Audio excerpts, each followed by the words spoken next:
Hi, everybody. Welcome to the live. Hopefully, you can hear me. I hope that you're doing okay. I hope that everything is going good with you. Let me know that you're here. Shout out to Myrna J. Hi, welcome. Thanks for being the first person here.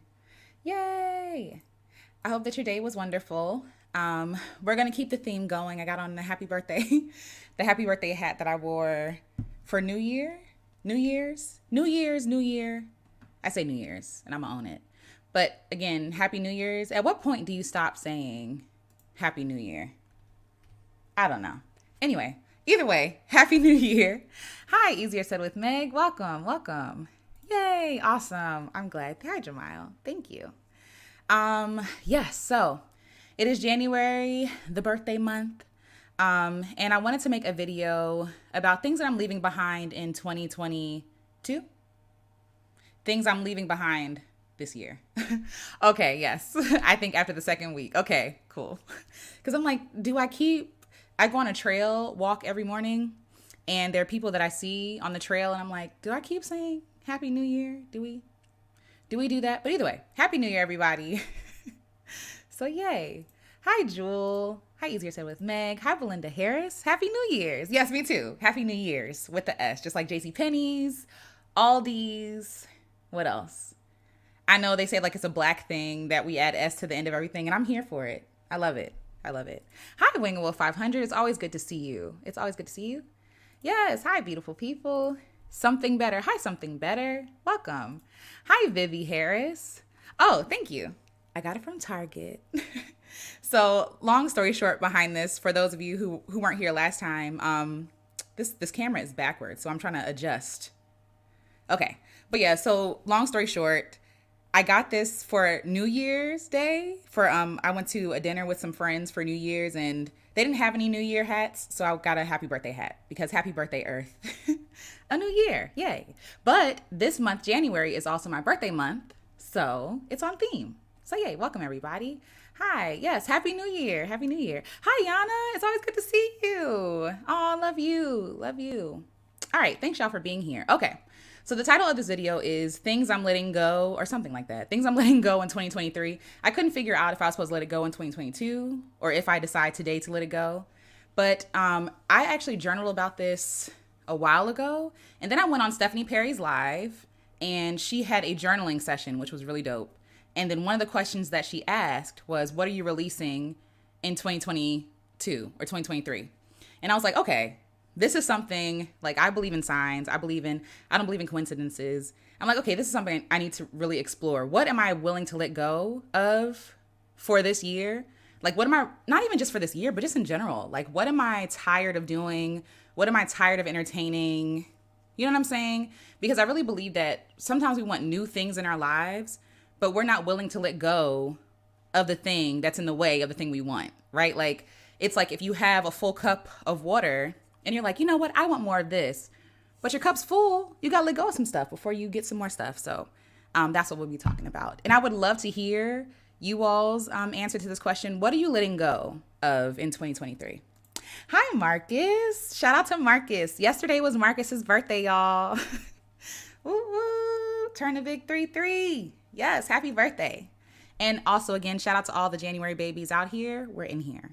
But yes, so I would love to hear. Let me actually put a banner up. Can I do one? What are you letting go of in 2020? Again, I don't know if it's, we'll just say this. What are you letting go of? What are you letting go of this year? Scroll across the bottom, add banner. It should work. Okay, yay. What are you letting go of this year? I would love to hear your answers. Let's see. Yay. Hi, nice material. Yes. Happy birthday, Marcus. Yay. Awesome. Okay. So I guess we can get right into it. Oh, yes. Easier Said with Meg. Other people's perception of me. That's actually on my list, and same. And the thing is, I'm going to try to let it go because, I care. But I'm trying to get to a place where I care less, or not even necessarily where I care less, but where other people's opinions are not changing my decisions or how I view myself. You know what I mean? Like, it's okay to care, but I'm not going to let everybody dictate what I do and what I won't do. So yes, yes. Yes, happy belated birthday, brother Marcus. Yes. Yes, hi, that black cat. 15. 15 is my favorite number. So yay. But yes. Hi. Yes, that was a good one. F's, LOL. I'm ready to enter the no F's given era. I feel you. I feel you. I understand. Same. Same. Hi, mommy. Y'all say hi to my mom. She's watching. That's her. People pleasing. Same. Yes. Yes. I'm tired of trying to fit into my parents' box. I'm too old. Yeah.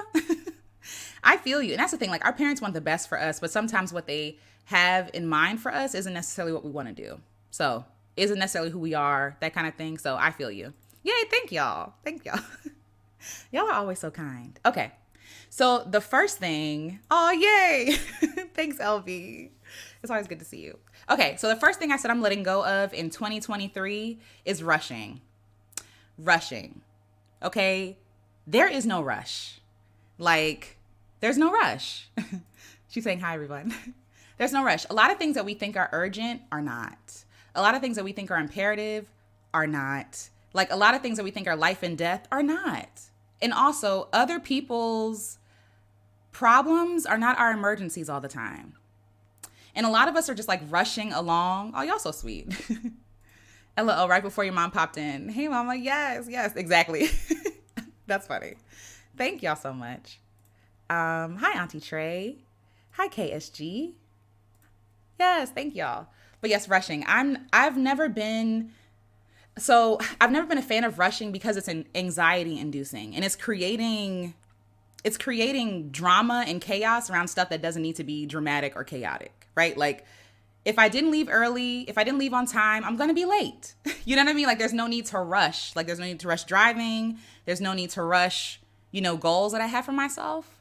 I'm willing to take my time. And I think that when you take your time, stuff is done well. You know what I mean? Things are done well. Like, I look at me and my husband one time were driving into DC, and this man was dodging in and out of traffic. Like, literally, and it was like Sunday, I was on my way to work, in and out of traffic, and he ended up crashing into a car on the side of the road. And when he got out the car, he just like cussed at the air, and he was wearing like this really fancy suit and stuff. But then it's like, so you're mad, but you could have gotten there with joy. You could have gotten there safer had you just taken your time. And I think that sometimes a lot of our mistakes that we make in life are just because we're rushing. We cut corners. We feel like things have to be done before they have to be done. You know what I mean? Like, everything is not urgent. Take your time. So rushing for me is one of the things I'm letting go of in 2023. And again, like this manufactured scarcity, this manufactured urgency, I'm not buying into it. I want to go slow. I want to take my time, right? Like, I want to prepare. I want to go slow in my life. And I think that turtles have it right. They go slow and they live forever. And I think that if we took our time, we would be healthier, we'd be safer, we'd be happier.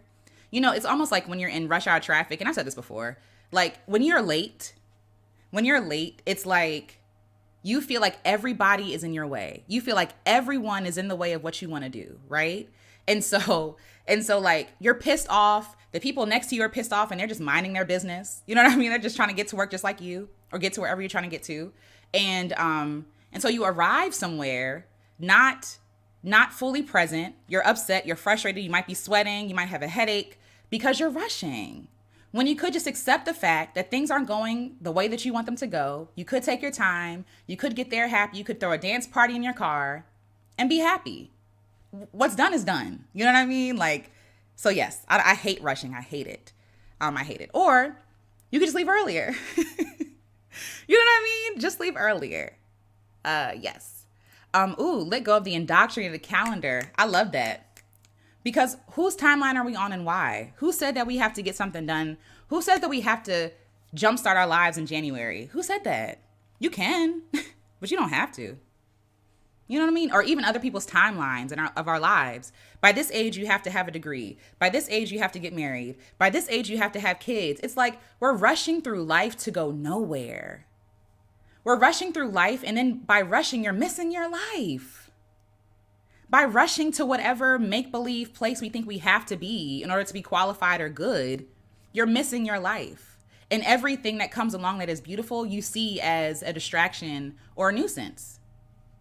You know what I'm saying? Like, your kids want to play with you and you mad because you got to rush somewhere else. Or, we were at the in October, we were at the American Indian Festival in whatever. We were at the American Indian Festival and me and my husband were trying to find our car.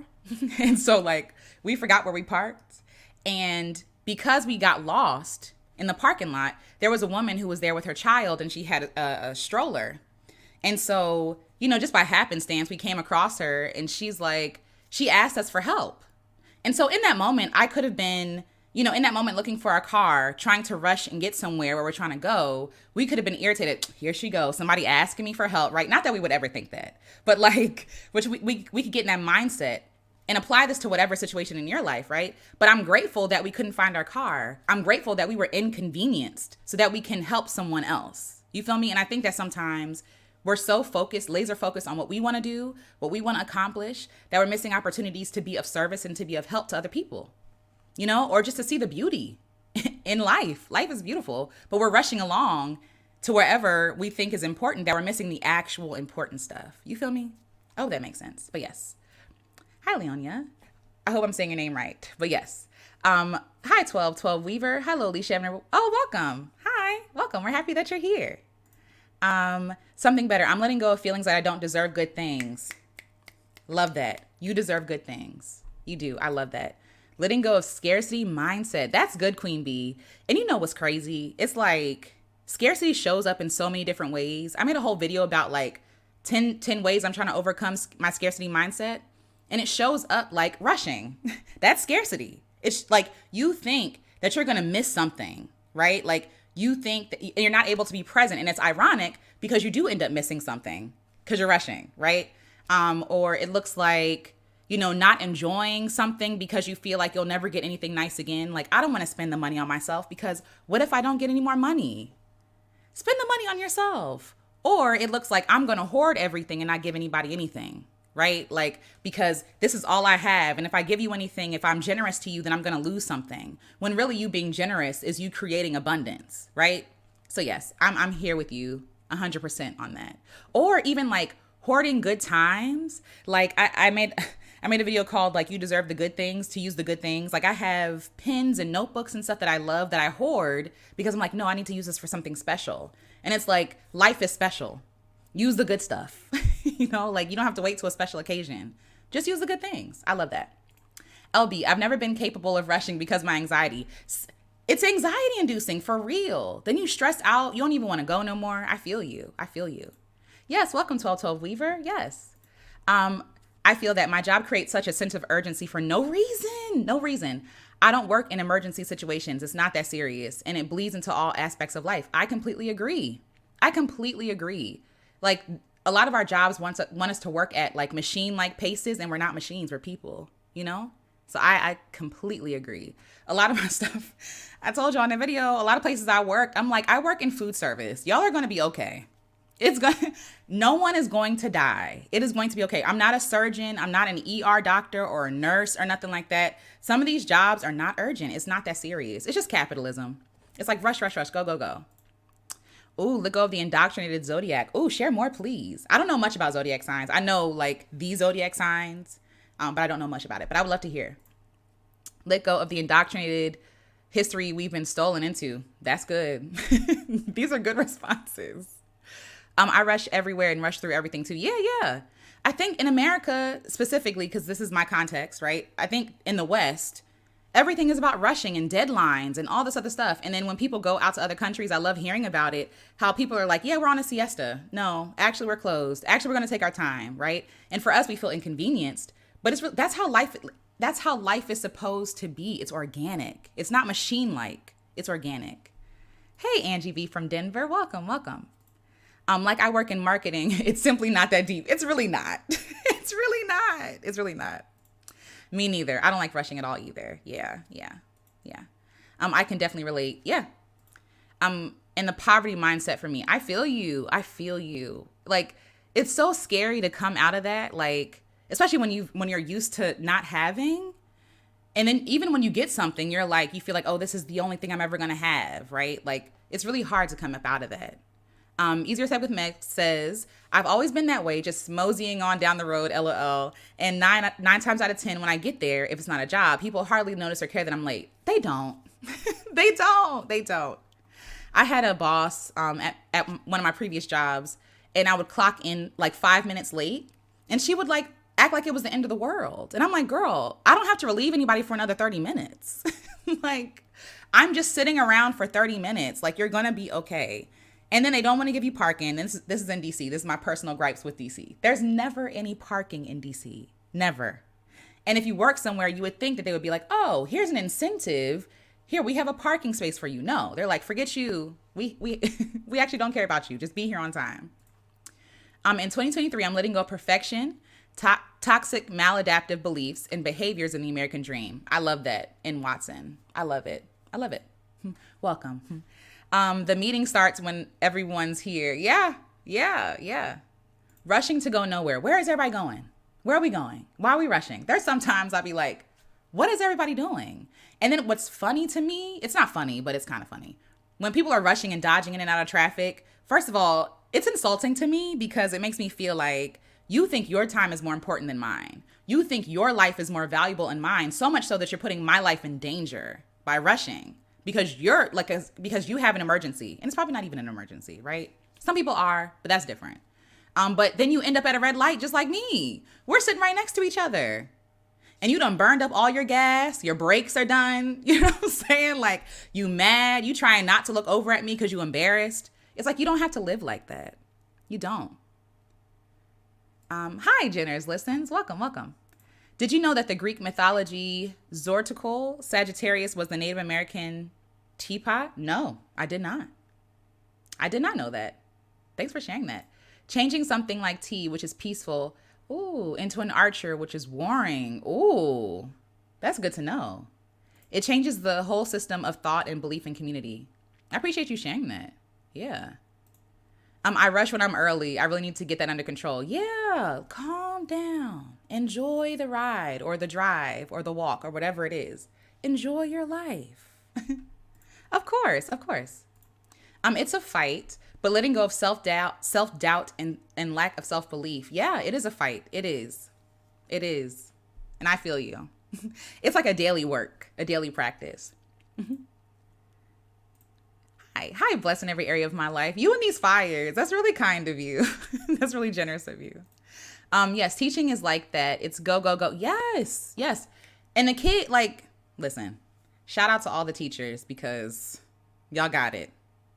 OMG, the bell system in K-12 irks my soul to this day. Yeah. It's like, get up and go, right? Like, they're training us to be like this when it's not normal. That's not normal. Life is special. Use the good stuff. Yeah, use the good stuff. My last job had a rodeo roundup song for a bell, like they were hoarding the children. Oh no, I don't like that. I hate it. I hate that. Hi, Leo. Welcome. I'm letting go of adapting, to my situation. I like to improve it. I love that. So like, be the change that you wanna make. I love that. That's beautiful. That's beautiful, nice material. Auntie Trey says, my days of rushing are over. I paid my dues to pet in life. It's all on my terms now. Absolutely. Take your time. What are we rushing for? Savor your life. Savor it. It's almost like when someone prepares you a delicious meal and then like you're rushing to scarf it down. You don't even know what it tastes like. You don't know the textures. You don't know the flavors, the scents, right? You're not appreciating the meal that was like handcrafted like all day, like Thanksgiving dinner. That thing took all day to make, and you're just scarfing it down with no appreciation. I really feel like that's what we do with our own lives. And like, almost like God is giving you, here's your beautiful life. And then we're like, whatever, God, and just like scarfing it all down and not appreciating anything. That sucks. And I worked at one school with no bells. Yeah, I love that. 2023, letting go of the US, and I'm so ready to go. I love that, and I'm here for it. I was going to say I'm envious, but we're trying to get up out of here too. But yes. Rushing to get to the next stoplight. Yes, like 35 seconds is worth an accident. This part, like I have had times when the GPS says, it's almost like a challenge. You're going to get there at 5:02. I'm like, no GPS, I'm going to get there at 5 o'clock. And it's like, Alicia, are the 2 minutes really, Are the 2 minutes really that important? Is it worth your life? It's not. It's not. It's not. Oh, thank you, Trucking Trader Cashier. Appreciate that. It's at the end of the month, but we're celebrating all month. So thank you. I appreciate that. And shout out to the January babies. Yana says, letting go of the ideas that I'm not worthy of experiences. Also, the ideas attached to age timeline. I love that. Forget age. What is age except how many years you've been on the planet? Why do we allow numbers, just these like made up numbers, to justify whether or not we're worthy of something, or whether or not we can still do something, or whether it's too late? Too late for what? Are you breathing? It's only too late if you're not breathing. You know what I mean? And obviously it's hard in this system because because of capitalism, they want to use up all your youthful years, using air quotes, youthful years for the system. They're trying to deter you from living your life until like later in life, or tell you it's too late. It's a lie. Do what you want to do when you want to do it, when you're ready. Hi, Benson Jones. Good evening and Happy New Year to you. Yes. Hurting. Okay, hurting. Yes. That's what I was thinking about, like cattle. I hate that. It's all McDonald's. It's all McDonald's. Everything is McDonald's. That's wild that we're speaking about rushing. Literally had this random realization that I rush everything like it's a mission to save the world. Yeah. Yeah. When it's not that serious, it's not. Like if you are not working as a first responder or a doctor, lawyer, I can't think of teacher. I mean, you know, I'll say that kind of like, I mean, nothing is really, but even with teaching anyway, I feel like teachers aren't given enough time to teach their students stuff. It's like they're trying to prepare their students for tests and to just like pass as opposed to like teach them stuff. And so I've heard a lot of teachers complain about that. Like, oh, the focus is not about the children specifically. It's about the system. You know what I mean? So yeah, some stuff is just not that serious. It's not. Don't worry about things you can't control. 2023. I love that. And I'm here for it. And same. It's only too late when you're not breathing. Yeah. Late to who? And why are we comparing ourselves to other people? You know what I mean? There's this lie that's been pushed a lot. And I'll probably do a separate talk about age in general and ageism and these whatever. This idea that like, if you don't hit it big when you're young, then you don't count. It's like, no, that's literally a minority of people. Most people take a long time to realize their dreams. Most people take a long time to become talented at something. It takes time, right? And a lot of the youth that are afforded the opportunity to be, you know, what are the words they use for them? I can't think of the words, but the young people who are proteges, someone help me. But either way, a lot of them were afforded opportunities that a lot of other people were not. So to compare yourself to them when they didn't have the same circumstance, situation, support as you is silly. It's not fair. It's not fair. I'm Spicy Babe 22. I love that. Oh yes, Prodigy. Thank you. Prodigy. Thank you. Also realized it contributed to my anxiety. Like a lot of anxiety stems from me rushing and worrying about stuff that's out of my control. Absolutely. I've literally discovered that recently. It's like whenever I feel like I'm anxious, I'm playing God. I'm doing too much. I'm worrying about stuff that I can't control. Like and I don't mean it in a way, and I'm just going to get into my next one, but I don't mean that in a way where it's like, thank y'all. Yes, Prodigy. I don't mean that in a way where it's like you have some sort of opportunity to do something, you know what I mean? But you choose not to do it. It's more like, oh, literally, I don't have no control over this. You know what I'm saying? And so instead of fussing with something or trying to fix something or putting energy into stuff that I cannot control, I'm going to opt out and protect my peace. That's it. Like, because I'm doing too much. Yes. Other people's problems. OPP. Yes. Sorry. LB says teaching shouldn't be rushed. Yes, I agree. My best teachers never finished the year's curriculum and I was fine. Oh, good. Okay, good. I was wondering if there was like a penalty or something if teachers didn't finish the curriculum. But anyway, but yes, same. We good. We're here. We're here. We're thriving. S. Leo says, I just had this revelation. I said God wasn't in a rush with the ark. The entire process getting Jesus here 30 years. That's true. It's like, where did we learn rushing? America, capitalism. Well, I'll say the West. Capitalism. Because everything else is like, take your time. Take your time. Hey, beautiful people, please show your support by hitting the like button. Yes, please. If you like, if you're enjoying the stream, yes, please. That really helps me out. I appreciate y'all.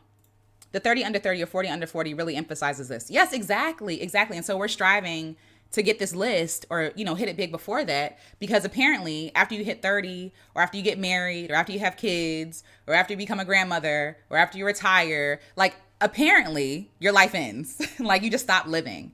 And it's like, no, like our life ends because we stop, because we literally choose to stop living, not because we age. If anything, the older you get, the more wisdom, experience you can bring to a situation. I love it. I love seeing people who are older and embracing their age and saying, you know what, and I'm still doing the daggone thing. And what is, just because I'm 81 years old, so what? I love that. Because who said, who said? Yeah, I have thoughts that we can get into, but that might be a different day. But yes. Yana says, love the food and God analogy so much. Yeah, like you're rushing through your life and your life is to be savored. Like, when was the last time you actually stopped and looked at the blade of grass? Seriously, when was the last time, Marcus, I know you probably did. When was the last time you stopped and looked at the grass? Like, not jokingly, like, go touch grass. But no, seriously, have you seen a blade of grass? Have you held it in your hand? Do you remember what it felt like?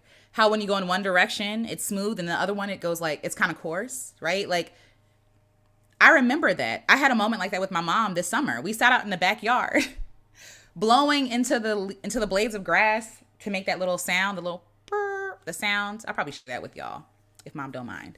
But it was amazing. It was a moment of just being present. And you realize like how big and magical the world is. But we're so busy being focused on stuff that don't matter. That really don't matter. Being distracted by stuff online, by, what's going on in the world. I mean, stay knowing. But I mean, sometimes you don't need to know everything. I'm sorry. That's just how I feel. I don't need to know everything because I'm not meant to know everything. But like, again, touch a tree. Have you smelt the trees? Do you know, like, what I'm saying? Like specific things like that. Have you smelled all the spices in your cabinet? Do you know the different flavors and like what you can pair together? Seriously, life is to be savored. I also need to let go of the poverty mindset. Yeah. 100 under 100 is I love that. And we can go beyond that, right? 150 under 150. Why not? Societies that rush have high stress and suicide. Exactly. Which is why it's so sad. And I understand mental health is a real thing. Like, again, depression and anxiety here. But like a lot of us are stressed out because we think that we're somehow behind or we're losing a game. And it's like, what is the game? Where are the rules? Like, who said that you have to live your life like this? You're not losing just because you think you're behind someone else. You're on a different path than somebody else. But I agree. Societies that rush have high stress and suicide. It's manufactured scarcity, manufactured urgency, and it's not healthy. It's not healthy. LB says there's a penalty. Oh, there is. I didn't know that. Good teachers lie. Okay, got it. Okay. I didn't know that they got in trouble. Okay, let me keep it quiet. Don't out yourself. Don't out yourselves. I walked yesterday and played with. I love that, and play with pine leaves. That's awesome. That's beautiful. That's beautiful. Today I went for a walk and I took my camera and I shot videos of nature just like being. You know what I mean? Like there's something healing about nature, y'all. Okay. I'm gonna keep reading your comments, but I'm gonna get back to the list after this. Okay, some societies tell women over 30 they are leftover women. Rolls eyes. Can't wait for you to do the age video. Yes, I will. I did an age video before, and it's called like Why I'm Not Afraid of Getting Older or something like that. Let me actually just find it. But it's called like Why I'm Not Afraid of Getting Older. And basically my whole premise was that I'm not afraid of aging. I'm not afraid of wrinkles. I'm not afraid of gray hair. I'm not afraid of none of that. Saggy boobs. I'm not afraid of none of that. What I'm afraid of is how society treats me because I get old. You see what I'm saying? Aging is not an insult. Like you calling me old or over 30 is not an insult. It's a blessing. Some people never see 30. You feel me? Like we're celebrating life. Like for real. Like some people never see 30. And for you to try to insult me because I'm older, it's like, bro, are you okay? Are y'all all right? Is it projection? I think it's giving projection. You fear aging, right? And so for me, it's more about how people treat me. That's just an aside. But yes, I'll probably do another follow-up video for that, for sure. Yes, leftover women. And I don't believe it's stupid. It's projection. We'll get to that. We'll get to that. I looked at grass today. I went on nature walk. I love that with my children. I love that, Vivi. That's awesome. That's awesome. I feel like Miss Lorraine really embodies not caring about age and doing you loudly. I love Miss Lorraine. Shout out to Miss Lorraine. If you see this, we love you. And I agree. She's like, she's so like in her. And I admire that about older women too. It's like they've reached a place where they don't care. They don't care, and that works in their favor because they're not weighed down and burdened by what other people think or how. It's almost like their age is their superpower. You know what I mean? Like, instead of, I'm not trying to fit into this box of what you think is okay. I am, and I'm okay with that, and you don't have to like me. But yes, Miss Lorraine is amazing. I want to interview her because she's just amazing. She's an artist. She's a poet. I just want to sit at her feet and like just get all the wisdom. She's amazing. She's amazing. I used to feel like a failure because I quit my career. I'm unmarried and I don't own a house, excuse me. Oh, well, it happens when it happens. It'll happen when it happens. Yes. And you're not a failure. You're not a failure. You're not a failure. One more thing I want to say though, about aging. I had the thought, it'll come back to me. Oh, yes. Okay. So I have a friend named Alexis, and I interviewed her it was in the same age video. And I shared a clip of an interview I did with her. And she was talking about how she was looking forward to becoming an elder and how a lot of women and men, I guess, I don't know if men experience ageism the same way. I think it's very different because it's like women experience like misogynoir, ageism, but it's also coupled with misogyny. You know what I mean? Like, so anyway. So she was talking about how she's looking forward to becoming an elder.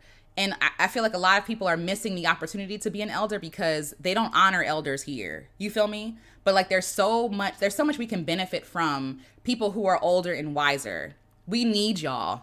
Like, I don't know if anybody's going to see this who's an elder, but we need elders. We need elders, please. Like, don't run away from that calling. It's a blessing. It's beautiful. Okay. Anyway. These jobs need to know when we rush, mistakes are made, and then they want to know why. Exactly. They want you to be a computer. They don't want you to be human. They want you to be a computer. Hi, Christy.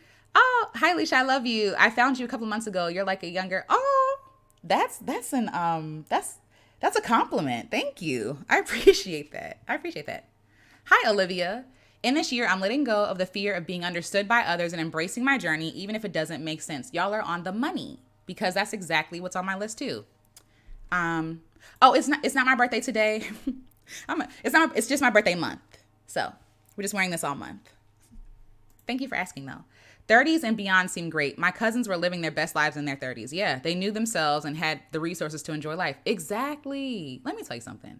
If my life just gets as good as my 20s, I don't need it. I know that sounds so dramatic and it's probably not true, but it's just like my 20s were a mess. Now that I'm entering into my 30s, I know who I am. I know what I want. I know what I don't want, right? Like I'm starting to love myself, right? Like I'm blossoming, I'm blooming. In my 20s, I was a nervous wreck. I was struggling. I was eating cup noodles with Snickers and naked fruit juices. Just a mess, right? So yeah, no, life gets better. Don't believe the lies. Don't listen to the men talk about the thing. They need you to be afraid of aging because they need you to like be desperate for men. Boo, hiss. They need you to be desperate, which is why they're trying to convince you that you're leftover. You're not leftover. If you were a leftover woman, they wouldn't be creating so much content for women. If nobody cared about women, they would stop making content for women. They're obsessed with us. They're obsessed with humbling us and making us feel small because somehow they feel small. But no, we're not shrinking in 2023. We're not doing that. We're not shrinking. We're owning all of it. Our age, our gray hair, our children, our saggy boobs, all of it. All of it. It's not that older women don't care about themselves. They don't care what people think. That's what I meant to say. I didn't mean to say they don't care about themselves. No. I've seen fly, well put together women. I'm just saying the things that they tell us to fear. It's silly. These women are living their best lives. I agree with you. LOL, I'm in my 30s and I built a snow fort. I love that. From a big snowdrift last week. Had to take the opportunity. I love that. Aging is beautiful and it's a blessing. It's a blessing. And I love the internet because now I'm able to see older women, like women, as in women who are older than me. I'm able to see older women living their best lives, and I'm like, oh, okay, so life is good. Life doesn't have to end just because I'm over 30. It's silly. We're not failures. The system has failed us as living beings. Thank you. And that is it. That's it. The system has failed us. It has failed us. And the thing is, like, I don't even know if it's like they failed us, but they never even promised to do anything good for us. Well, not for me, not for a Black woman. But yeah, the system has failed its people, for sure, for sure. Such a necessary interview. Her, oh yes, absolutely, unmatched. So yes, we got to get her on here, y'all. We do. We got to get Miss Lorraine on here. So Miss Lorraine, if you watching, please. I wish someone gave me this outlook in my 20s and 30s. Thank y'all for all you do. Oh yeah, of course. Thank you. Even machines, including computers, have limitations and can fall apart if overworked. It's just sad that this society dehumanizes us to be equivalent to robots. I agree. It's okay. It's part of the problem. Yeah. Oh, thank you. Ev evolves. Ev evolves. Thank you so much. Thank you. Yeah, they're going to get older too. Exactly. Lord willing, everybody is going to get older. You know what I'm saying? Like, and you're trying to make me feel I'm not afraid of that. I'm not. I'm letting who I was and who I will be, letting go of who I wasn't. No, sorry. Letting who I was and who I will be and focusing on appreciate who I am. I love that. That's beautiful. Being present. Hi, The Dark Nate. It all clicked for me at 30. There's a spiritual explanation for this too, Saturn return. But it's incredible, how different I am from just 2 years ago. Aging is truly a gift of the divine. I agree. And I'm different too. I agree with you. I'm a very different person than I'm like, my essence is the same. Like, I have things about me that don't change, but like my confidence, my outlook on life, my challenging everything, I'm kind of like, it's ghetto. Everything's a lie, but yes, I agree. They're obsessed with the gays too. I mean, hey, I agree. Society hates women. I agree. Especially teens and young women, BIPOC, queer people, but they're obsessed with us. Yeah. And get all the best trends from us. Like, be for real. This is my first year in my 30s. I'm looking forward to living this decade. I love that for you, LB. It's going to be amazing. It's going to be awesome. I found your videos today and I love your energy. Thank you. I appreciate that. And thanks for being here with us. I'm letting go of internalizing what people think 42 should be. Hi, designer guy, by the way. I want to dedicate more time to my art. I love that. I love it. Yes. These are just like random numbers, right? Like, it's every year for me is just another reason just to be grateful. Thank you. Thank you, God, for letting me see 32. I'm turning 33 this year. So thank you, God, for letting me see 33. That's awesome. That's amazing. And I love that for me, Yes, Miss Lorraine. Yes. I'm 61 and I learned to forgive myself for all the life challenges. Excuse me. I learned to forgive myself for all the life challenges, bad decisions I made. Now I'm fi, as you youngins say. Fire. Listen, I struggle. I love my life. That's beautiful. Blessed beyond what I could have ever imagined. I love that. And I feel like, and I'm not 61, obviously, but like, I feel like there is power in forgiving ourselves and letting stuff go and being present. You know what I'm saying? Like, yeah. Hi, Matt. I love you. Hi, Matt. It's so good to see you. Yeah, I agree. 30s are amazing. Listen, 40s is a whole vibe also. Something clicked within that I cannot explain. But I do think there's a spiritual correlation to it. I'm sure. And I'm looking forward to my 40s, okay? I'm watching y'all be 40. I'm just like, oh, I'm excited. Hi, Mara. Welcome. I hope I'm saying your name right, by the way. But it's always good to see you. Hi, Adeo. I'm so glad to be in your corner of the webs right now. Oh, I'm so glad that you're here. Okay, let me get back to the list. So the first thing I said, we're not rushing, right? No rushing in 2023 because you're going to get there when you get there. Get there when peace. Get there in peace, like literally PEACE, right? Like, oh, shout out to you. Welcome to 30. It's going to be amazing. It's going to be awesome. Okay, the second thing I'm releasing are disclaimers. I am who I am. I realize that so first of all, I'm a very apologetic person. I feel like there's something to that for women specifically, But for me, it's really bad. I always apologize. I'm always like, I'm sorry, and I'm over explaining, and I'm trying to get ahead of somebody's opinion or their idea of something, or trying to read their minds. And I'm like, you know what? No more disclaimers. No more. I am who I am. I'm complicated. I'm complex. I make mistakes. I contradict myself. I change my mind. You know what I'm saying? I pick up things and I put it back down. I believe what I believe, right? Even my spiritual walk, like, there's so many conversations that I have with other people, and, they're trying to get me into a corner to explain my faith. It's like, I'm not doing that anymore. Yes, I believe in God. Yes, I believe in the God of the Bible. Yes, I know we suck. I know, like, it's, and the thing is, like, I'm not even disagreeing with you. The church does suck. You know what I'm saying? Christians do be, it's bad out here. You know what I mean? But I ain't them. And I also don't connect with them. And I found myself almost like apologizing for who I was. And I'm like, no, I'm standing strong in who I am. I am Alicia. I am Alicia Renice. I am an artist. I am a lover of life.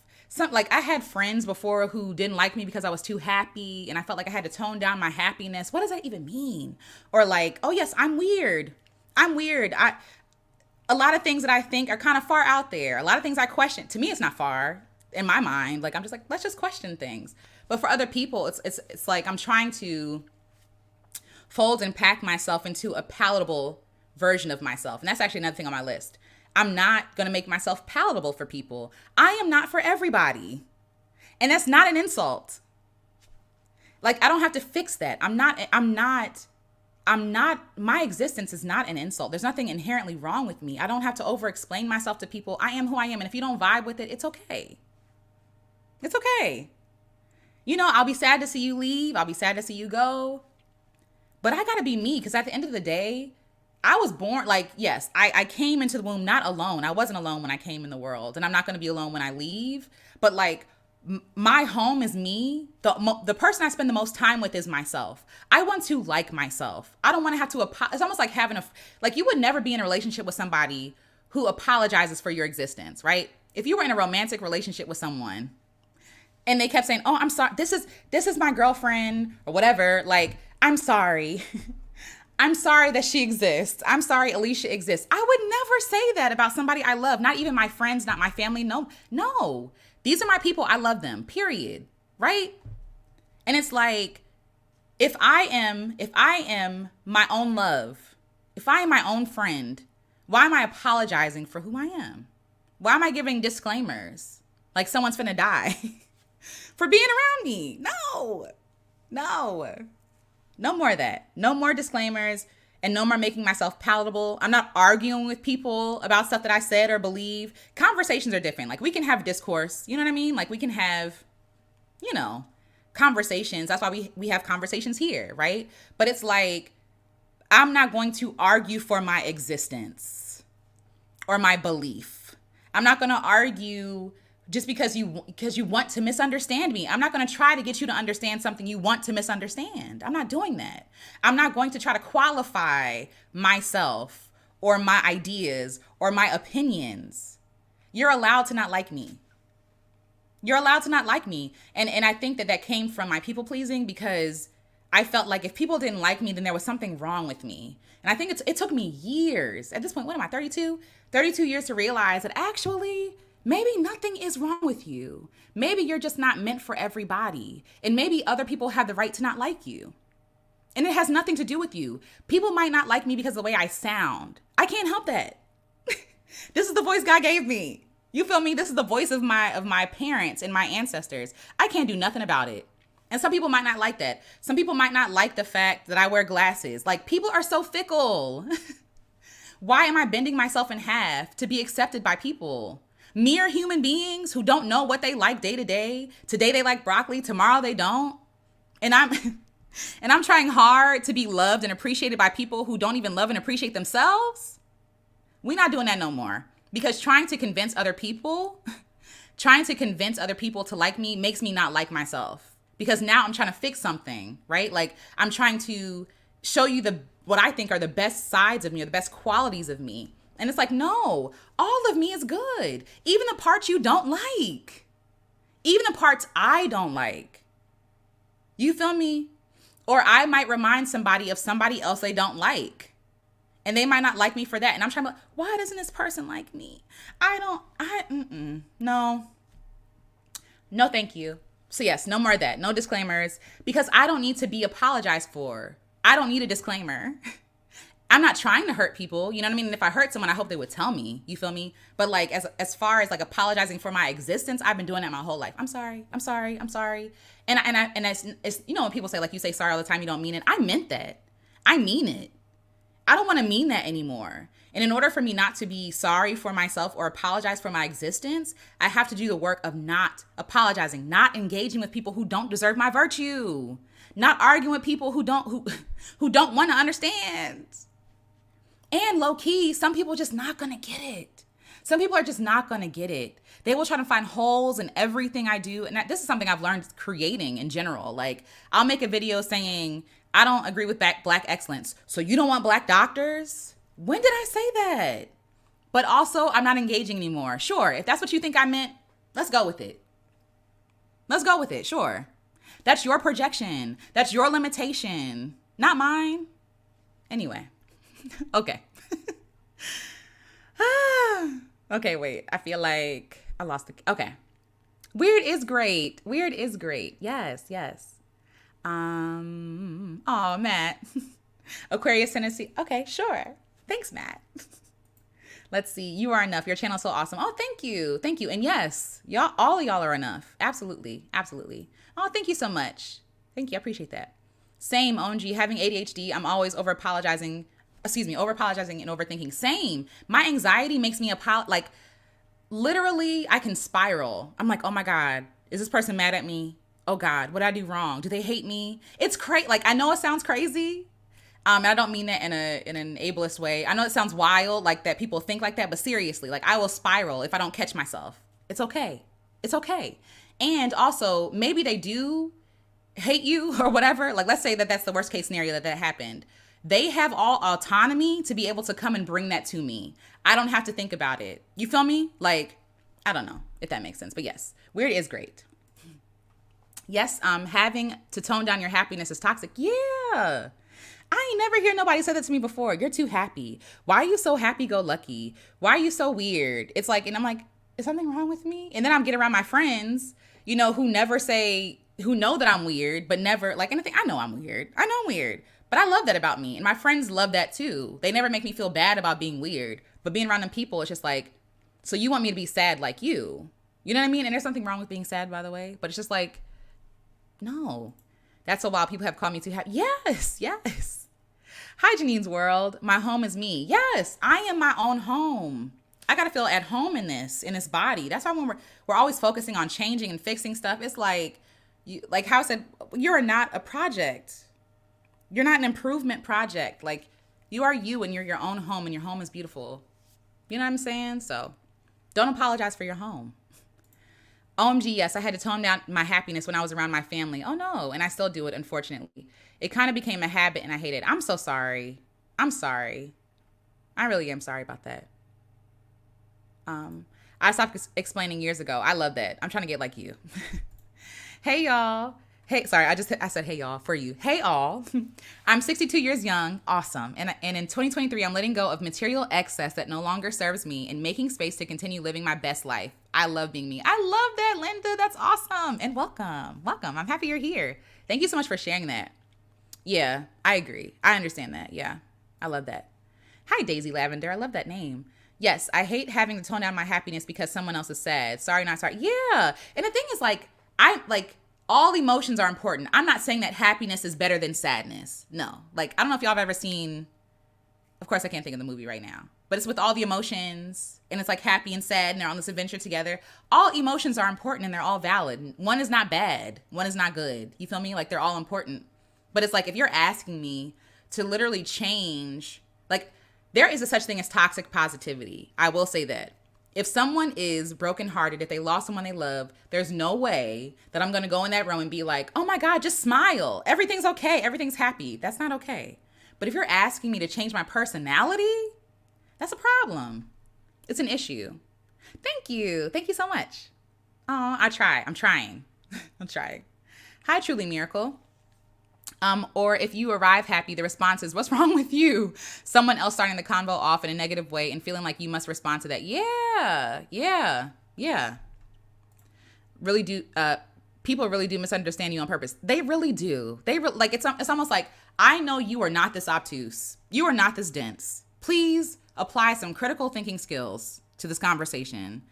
Like having to nuance exists, right? Like it's frustrating. It's irritating. And when people do that, it's really manipulative. And I don't have time to deal with manipulative people. I don't. I ain't got the time. Because one, for my own sake, right? It's not even them, it's me, because I'm prone to falling into manipulative people's traps, trying to earn their love and respect. I'm not doing that no more. Once I notice you're trying to misunderstand me on purpose, because I don't have energy for that. I don't have that. When I say that, I literally mean I am a human being. From sun up to sundown, I have a limited amount of energy, right? I cannot spend my life trying to convince people that I'm a good thing. I cannot do it. I can't do it. Or that I'm making sense. I can't, I literally have people I love that I want to spend time with. I want to spend time with myself. I have projects I want to work on. I don't have the capacity to argue with everybody. I can't do it. Literally, I cannot do it. And I don't want to. I don't think God wants me to either. That's a t-shirt. You're allowed to not like me. Yeah, you're allowed to not like me. There are people I don't like. You know what I mean? And I don't hate them. I don't wish any harm to them. They're just not my cup of tea. And I think that's okay. I don't have to convince the world to like me. You know what I mean? That's too much of a burden to bear. Good for you, Linda Williams. I want to do the same thing. Yes, yes. Aw. Well, Mar, I'm glad that you're here. And you're not alone. You're not alone at all. Y'all are saying a lot of good stuff in this. Yes, you are. I'd hit the like button. Thanks, Jamile. You always come through. Thank you so much. That's funny. Yay. Oh, I'm glad. I'm embracing my weirdness and choosing to love me how God made me. I love that. I love that, Pamela. And welcome. Hi, Pamela Jones. Love Black excellence. Tired of everything being labeled Black this and Black that. I use toothpaste. I don't need toothpaste for Black people. Not just give me Crest. I'm sorry. That's actually kind of funny. That's funny. No, it doesn't. I spiral too. Okay, yes. I'm glad I'm not alone. Like, people who are prone to people pleasing, the traps are laid, okay? It's really easy to get caught up in are they mad at me? And maybe they are, and they'll get over it, right? Like, eventually they will get over it. And if they don't, that's on them, right? Like, because you say no or you set a boundary, not saying you hurt somebody, but because you do something they don't want you to do that's not harming them at all or respecting your own boundaries, like, you want to fix it. You want to be, oh, please don't be mad at me. Forget it. I forget all my plans. I'm just going to go with you. Forget it. No. Honor yourself. Honor yourself. They're honoring them, aren't they? Like, they'll be okay.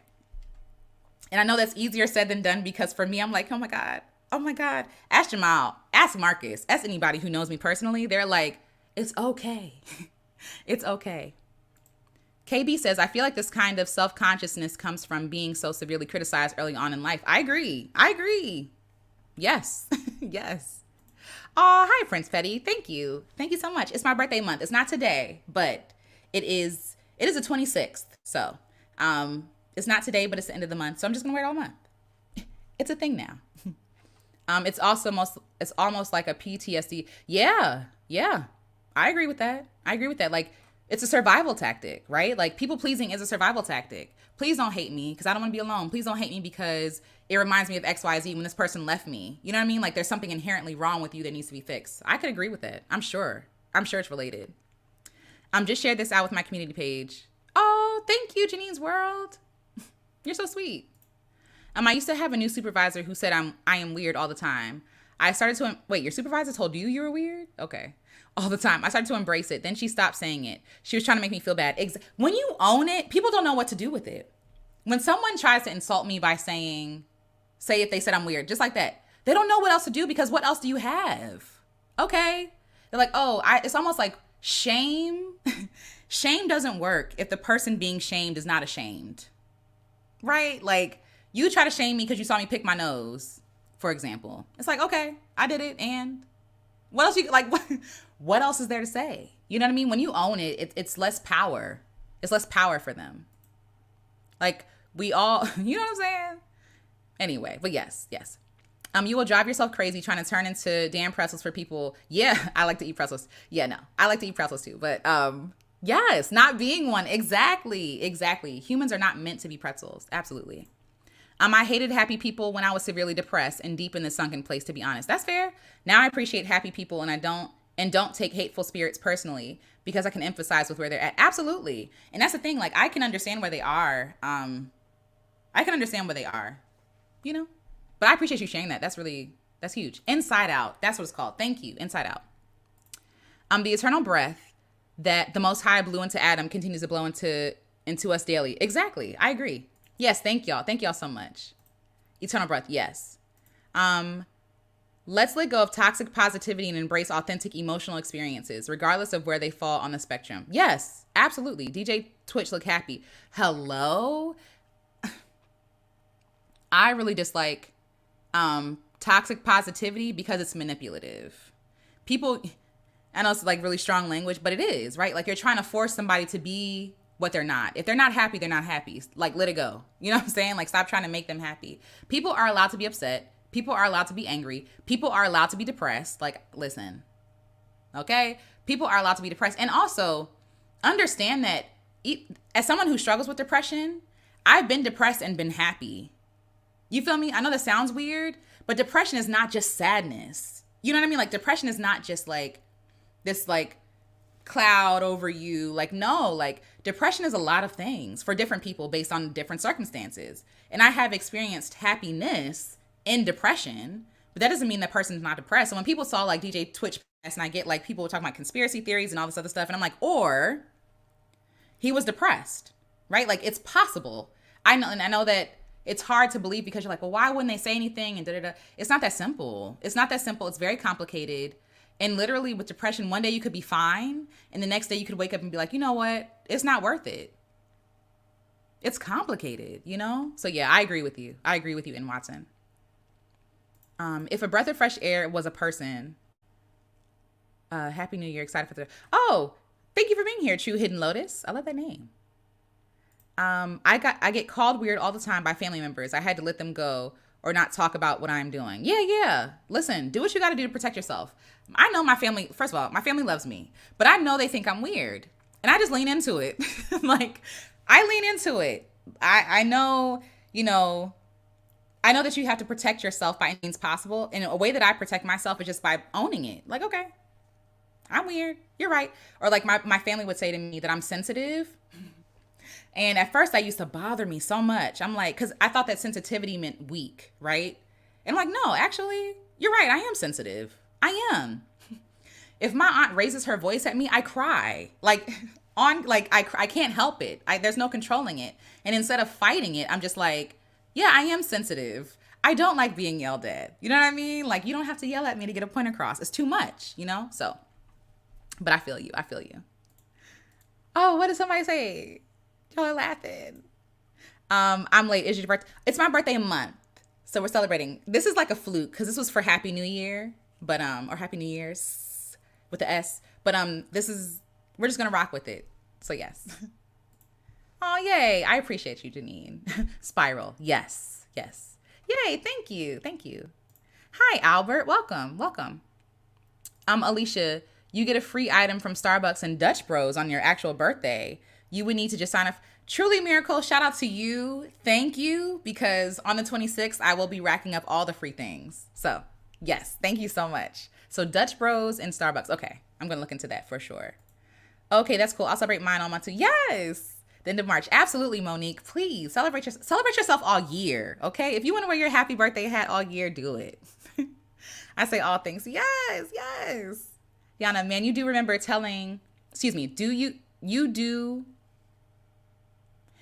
remember telling you to take a break and we be back. Nobody was mad. Yes. Okay. Yes, I do remember. So Blackout Creative is a group that I have and I'm still trying to get it together. Still trying to get the energy together to get it going again. But I was afraid. I was talking to Yana actually specifically. And I was like, yeah, I need to take a break, but I don't want to let people down. And you know, everybody's going to and she was like, girl, just take the break. And I'm like, it's that easy? And she's like, yes. When I tell you, Yana, no, seriously, I really appreciate you because as a people pleaser, like I'm like, I can't let people down. And you're like, you're not letting anybody down. You have to take care of yourself. You're your number one priority. And I appreciate you. Nobody was mad. Nobody. I was shocked when he took his own life. Yeah. Yeah. It was random for me. Not that I don't know him personally, but it just seemed like he was such a joy. You know what I'm saying? But I get it. Unfortunately, like I understand. I get it. Like working service jobs. Hey, virtuous CEO lady, welcome, welcome. It is possible. I deal with grief as well, and it will come out of the blue. Yeah, yes, grief especially. Grief will hit you out of nowhere. Like seriously, out of nowhere. Okay, I'm gonna get back to your comments in a second, but first I'm gonna keep going down the list. Okay, the next thing I'm releasing is releasing control of others. We kind of talked about this already, but what they think of me is not my business. What they think of my music is not my business. What they think about my videos is not my business, right? What is my business is me showing up and creating and sharing. That's all I can control. I can't control what people think about it. I can't control who watches it or listens to it or consumes it or whatever. I can't control what other people think about me personally, how they interpret. Because the thing is, I can have intention with me saying something, but how people understand and interpret something is based on so many different factors. What is their own background with this thing, right? What is their own background in general? What mood are they in? What did they eat today? There's so many things that goes into people's responses to stuff. You know what I mean? And especially on the internet, please. A bunch of people are cowards on the internet. I ain't got time. So releasing control of others. I'm not dragging people along with me who don't want to go, right? Not forcing people to make the change they need to make in their lives. Not forcing people or trying to help them see it, because that's harmful to them too. If they're not ready for it, you're harming other people by trying to drag them with you. But you're also harming yourself. And then you get upset and mad when they don't want to go.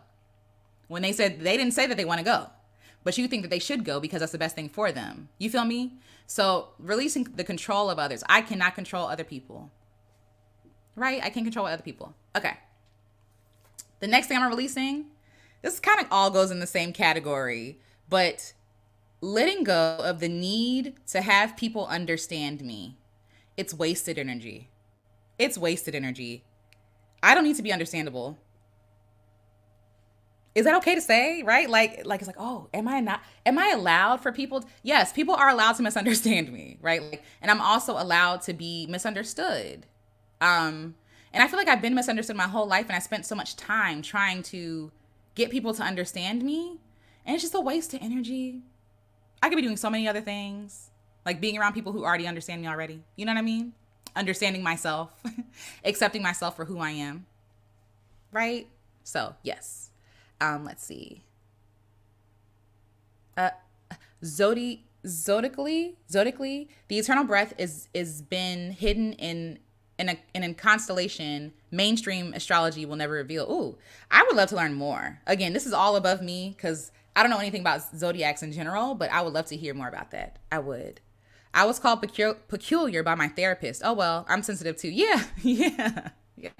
I love that. Peculiar people unite. Weirdos unite. Sensitive people unite, okay? There's nothing I can do about my sensitivity. I'm sorry. I'm sorry. I can't do it. I tried. It's not working. Yes, they call me too sensitive or overly dramatic. Oh my God. Don't call me dramatic. That's so gaslighty. It's kind of not gaslighty. That's the wrong word, but it's kind of like, isn't it gaslighting when you're trying to make somebody think something that's not happening? But it's like, oh, what you think is happening is not really happening. You're actually just overreacting. It's like, no, this is my reaction. This is my reaction. But yes, my mama said I special. You know what? So I told y'all that I'm really messy. My mom would come in my room and be like, you're an artist. You're an artist. Because everything will be everywhere, right? Like, but yes. Leaning into yes, own it. Like, okay, I am weird. Ooh, Baskin Robbins and Denny's. Y'all finna have me, listen, I'm about to be sick on my birthday. Baskin Robbins and Denny's. I'm low-key lactose intolerant. I ain't own it yet, but the signs are all there. But yes, I would love that. If you like fresh juice, I do. They also give free freezes, i.e. yummy frozen dairy free. Ooh, that's what I need. Thank you. So do y'all remember Cold Stone? This is kind of an aside. Cold Stone, every time I would eat there, I would get a stomach ache. Their ice cream was too rich. I would have to drink a lot of water after getting Cold Stone. But yes. For now, we can just know that he is breathing upon us. Absolutely. Absolutely. You have to sign up before your birthday. Okay, thank you. I have like a list of things to do. I need to get my ID.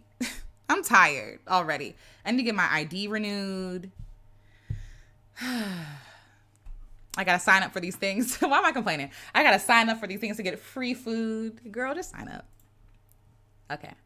Your music is fire. Oh, thank you. My favorite song is You're Not Lazy. You're Just, thank you. So an update on the EP, y'all. So my voice is back. COVID is over. Not over in the world. I mean, like, I don't have COVID anymore or the symptoms. So I'm going to be working on recording the album now. And I'm thinking about recording it live on YouTube. More on that later. But yes, thank you so much. I appreciate that. Thanks, Jamal, with a reminder. Hey, beautiful people, please show your support by hitting the like button if you're enjoying the stream. Yes, please. That actually helps me a lot. Hi, AP Demo. Oh, thank you. Thank you. It's just a birthday month. It's the 26th, but thank you so much for the early birthday. Thank you. Yes. Yes, I always wanted people to understand me. It's a waste of energy. It is. And then you're trying to explain yourself and then you end up like, am I confused about who I am? Like maybe I'm not making no sense. And really it's just the people. You know what I mean? It'd be like that. Hey, KB. Oh, girl, as a 53-year-old woman, let me tell you, it is a complete waste of time to try and get people to understand you. Take it from the people who know y'all. KB, thank you. Yes, we're not doing that no more. 2023. Releasing the control of others, not dragging them if they aren't wanting to / ready to go. I really Yeah. You're gonna exhaust yourself. You're gonna become what's the word? Not callous. It's like bitter, kind of. You're gonna be irritated with them because they're not doing what you want them to do. But then they're gonna be irritated with you because you're trying to push them along. They don't want to go. And it can be sad, right? It could be disappointing, and you could want more for somebody, but you can't want more for them than they want for themselves. You know what I mean? And that sounds like such a cliche, but it's true. Like, because they will dig their heels into the ground every time. And then you're going to be held back, using air quotes, held back, because you're exhausted. You know what I mean? So yes. Monique Michelle says, it used to bother me too when I would be called too sensitive. And now I'm glad I'm glad to be. Yes, absolutely. And I'm not too sensitive. My feelings are valid. And some people actually say things that are out of line. Speak facts. Earlier today, something happened, but like we normalize people mistreating people. And we're more concerned about how people respond to the mistreatment than the actual treatment, the actual mistreatment. It's like, because violence, evil, people being mean, disrespectful, all these things are so normal, right? Like it's always a competition. Who can drag the furthest? Who can be the meanest? Who can be, who has the best comebacks, right? Like, and then when people respond appropriately, we say you're being too sensitive or you're being dramatic. No, they were disrespected and you should be upset about that too. You feel me? So yes, your feelings are completely valid. You just do you. Yes, the right tribe will come. Speak facts. Absolutely. Whose therapist is out here name calling? Hello? Like, they called you peculiar? That's weird. Okay. I don't want to misuse it. Thank you, Monique. Yes, gaslighting. It's like, no, it's not what you think. It's like, no, girl, it's what I think. You punch me in my face. You know what I mean? Like, it's what I think. Hi, Ash Fired Living. Oh, thank you. It's the 26th at the end of the month, but we're celebrating all month. Yay, thank you so much. Press Juicery. Okay, I'm gonna check it out. I gotta Google it. Just as long as you don't go to the Denny's on Benning Road. Let me tell you something. That is the first one I thought of. So if y'all are in the DMV area, there's a Denny's in DC on Benning Road. And it's Benning Road. It's a little much. But that's the first one I actually thought, because I actually don't know of any other Denny's around me. Except that one. I think that one may be the closest one to me, I think. But yeah, we might gotta pass on that one, on that Denny's. Thank you so much, Scotty Marie 66. Yes. Dunkin' Rewards will also give you a free drink on your birthday. Thank you. Yes. Ooh, We Is Too ready for the album. Oh, I'm excited. I'm really excited. It might come out in like pieces, so I might do 5 songs here, 5 songs there, because I just want to, get it out, and I have like projects projects to go with it in mind. But yes, soon come. Yes, I'm excited. Thank you, y'all. My aunt gets all of her freebies on her birthday. Now the places, majority of them want you to download their app, use up all the, hello, like, dang. I got to delete photos and videos now just to get some free, some free donuts. Oh, hi, Water Gong. Yes, Water Gong. Thank you so much for being here. Ooh, Barbados. Envious. How's the weather there? Right now it's cold here, so. Oh, no. Bruh, I think the roaches actually own that joint. Oh, God. Are there roaches at the Denny's? Ever since I saw that video, I don't know if y'all seen this. There's a video, and it's in DC, sadly. But there was a Popeyes near Eastern Market, and the Popeyes was overrun with rats. Y'all, I don't trust nobody no more. Just eat at home. Just eat at home. Just eat at home. Okay. Oh, thank you so much. Thank you so much. Okay. The next thing I said I'm going to be releasing is letting go of the outcome and focusing on my actions and my movements. So a lot of us don't do things because we think it's not going to have the desired outcome we want, right? A lot of us are so focused on, a lot of us are focused on the outcome instead of the process. And so because we're focused on the outcome, we're stressed out. We're not enjoying the process. We're like, doing things we don't really want to do, trying to get this outcome that we think is going to make us happy. Shout out to Marcus again. We were talking about exercising and how a lot of people are like, I got to run 5 miles today. Almost like David Goggins type stuff. Check out David Goggins. You'll know exactly what I'm talking about. But it's just like running and like working and grinding and hustling and, life sucks. And if it sucks, it's wonderful. That kind of stuff. No, I want the process to be enjoyable. I'm not working out to have this figure I think I need to have. I'm working out because I love my body. And I'm going to work out in a way that loves and honors my body. I'm going to work out in a way that feels good to me, right? But also when I'm creating stuff, when I'm creating a song, I'm not going to be thinking about, oh, I hope these people like this song. No, do I like it? Is it honest? Is it authentic? Is it real? Does it have everything I want to have in it? Is the process enjoyable? I don't want to approach anything I love with harshness, right? I want to treat everything with kindness, including my creativity process. Like everything don't have to be hard. Let it be fun.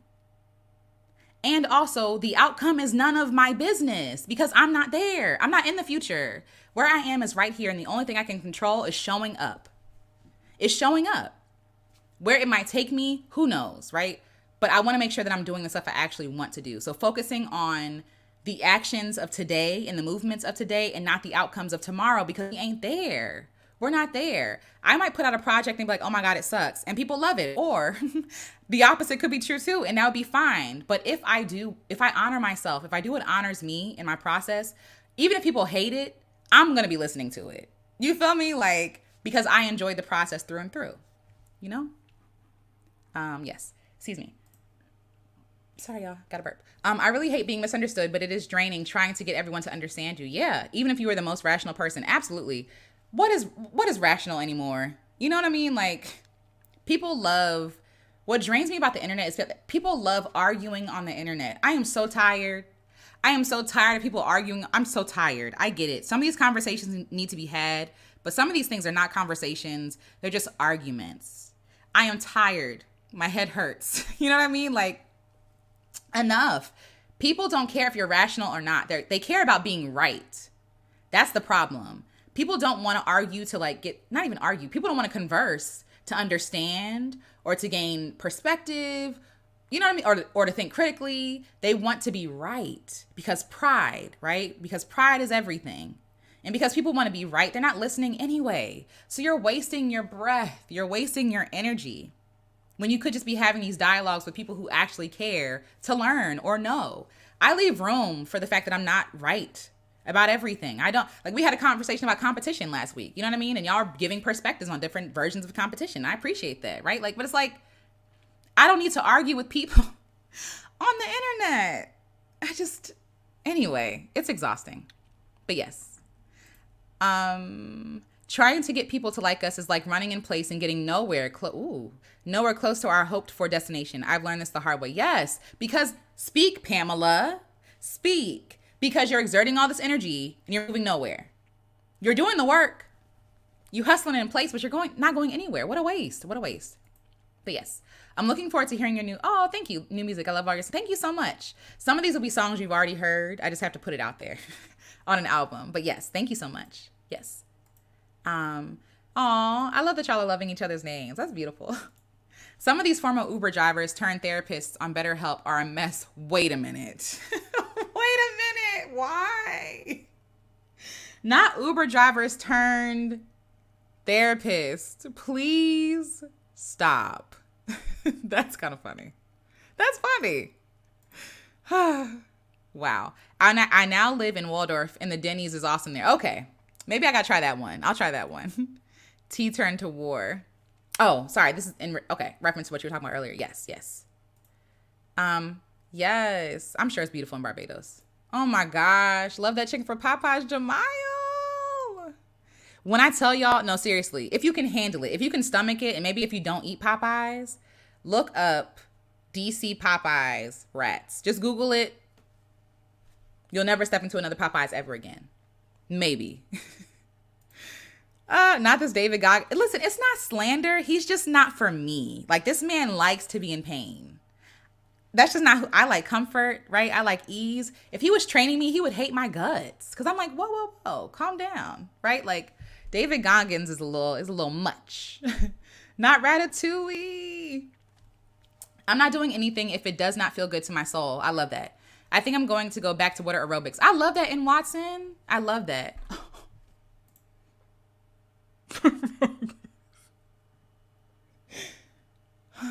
That's funny. Y'all are hilarious. This is such a great conversation. I wish I caught it from the beginning. It's all good. You can rewind if you want. It'll be up here. No worries. Take your time. Red beans and rats. It's too much. I set my first boundary on the 2nd. When people tell me they want to do something, I'm all with them. But when I mention it, dodging or attitude occurs. Now I have a 1 or 2 time ask policy. I love that policy, Yana. I love that. You said X, Y, and Z. Would you like to still do it? If not, okay, well, I'm gonna still go.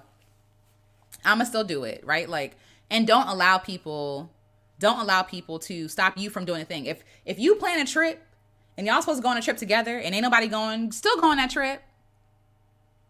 Still go on the trip. Things happen also, right? Like, things happen, but yes, like, go on the trip. I don't argue. I block and delete. Yeah. I'm about to be on that same energy. There are so many comments I've deleted over the course of these few years I've been on YouTubes. And I'm just like, at first I'm like, does that make me weak? I'm like, no, I don't want that energy in my space. And also, like, people are lovely. So, like, they'll see somebody say something ignorant or disgusting or vile or whatever, and they'll come to my defense. I don't even want people who are in this community to even have to get in that energy. You feel me? Like, to get in that space of defending somebody. And I appreciate it. But, like, the whole point of this place is that people feel seen and loved and valued. And I don't want people to have to get in this energy where they're like, where they feel defensive and, like, angry and upset. You feel me? So yeah, I'm definitely going to start, like, curating the energy here better. Like, no, thank you. No, thanks. And that's why, like, earlier, I think there have been a couple of lives when people have, like, you know, pushed back on some things. And I'm like, where are we going with this? Because I don't want to argue. You know what I mean? But I want to respect everybody's, you know, opinions. Hi, Mark. Happy early birthday. Thank you. This part of the conversation is so affirming. Safe place because the topic of being too sensitive. Yeah. When we just respond correctly to the disrespected and the disregard of people. Absolutely. Absolutely. 100%. I no longer argue. I say what I have to and say I'm done. Yeah. Because again, arguing is different than having a conversation. If we're fighting to see who's right, like, and not right, like, oh, you've been wronged, right? That's different. But if we're fighting because of pride and ego, I don't want no parts. I'm not interested. The Dark Thing said, I stopped arguing on the internet when I realized 90% of these people arguing aren't even doing anything to make things better. Just all mouth, arguing for nothing. Oh my gosh, thank you, right? Like, even with the stuff that I be talking about, these ideas and these questions I have, people are like, that's not going to work, and da-da-da-da, and life is doomed, and blah, blah, blah. And I'm like, well, what are you doing to change it? Even in your personal life. Not saying you have to be like Captain Planet, right? Like, but like, no, what are you doing in your own personal life to change it? And if you're not doing the work, then we don't have nothing to talk about. Because I'm actually trying to do the work. I'm trying to better what I can touch. You feel me? Like, no. People get so mad at me. Yeah. I bet they do because people want to argue. People want to push your buttons. People enjoy, some people, not all people, enjoy what's the word? Triggering people. Some people get off on stuff like that. I never understood that, but yeah. I will block someone for the smallest reason. Don't play with my peace. That's real. That's real. Uber drivers and therapists at the same time. Yikes. No, for real? That's crazy. The TikTok influencers turned therapists are even worse. Oh man. See, yeah, I have thoughts, but I haven't developed my thoughts about it. But yeah, yeah. BetterHelp got issues. Okay, so this is okay, then I'm gonna listen to y'all then, because I've been thinking about trying BetterHelp, but I've been hearing a lot of pushback about it. I didn't know that it had issues like that, but that's interesting. Wow. Yes, I'm super focused on the plan, and then I get so mentally exhausted from thinking about the process that I procrastinate. Ooh, we're going on the list. Analysis paralysis. Yes, same. PJ Afro Blue 92. First of all, I love that name, Afro Blue PJ. I wish for everyone here to achieve peace and fulfillment. Thank you so much. And I agree with you. Like, once you start over planning and overthinking, it's done. What I found for myself is like thinking about the process, you're still exerting energy. You know what I mean? And so before you even put pen to paper or start doing the work, you've already worked because you've been thinking so much. Let me actually go down to what the next one was. Okay, so to your point, PJ Afro Blue 92. One of the things I wrote down is procrastination disguised as perfection. Procrastination disguised as perfection. We've talked about this before here. Perfectionism is fear. It's fear. Perfectionism is something that, like, an excuse that we've allowed in society, right? Like, I'm just a perfectionist. No, you're afraid. You're afraid and you're procrastinating. And you're allowing your fear to keep you procrastinating. Because if you just say, like, let's be real, nothing is ever perfect. There's nothing that humans have created that is perfect. There's nothing that humans have created that is perfect, right? I mean, people would argue their children, and I get it. I understand. I get it. But, like, seriously, we know that nothing we do or make is perfect. And so that takes us off the hook.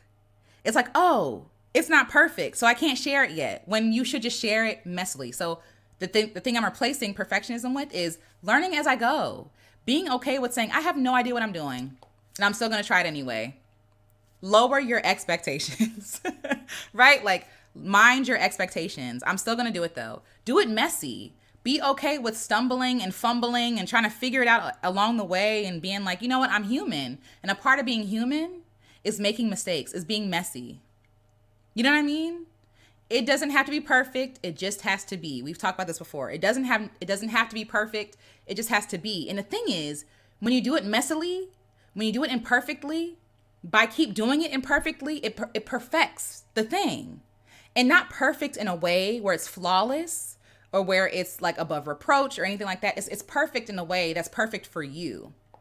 But you're never going to get to the perfect for you if you don't do it messy in the first place. You learn by failing. You learn by trying, by trial and error. You learn by that. But if you're never moving forward and doing stuff messily and making mistakes and changing your mind, right, then you're never going to get anywhere.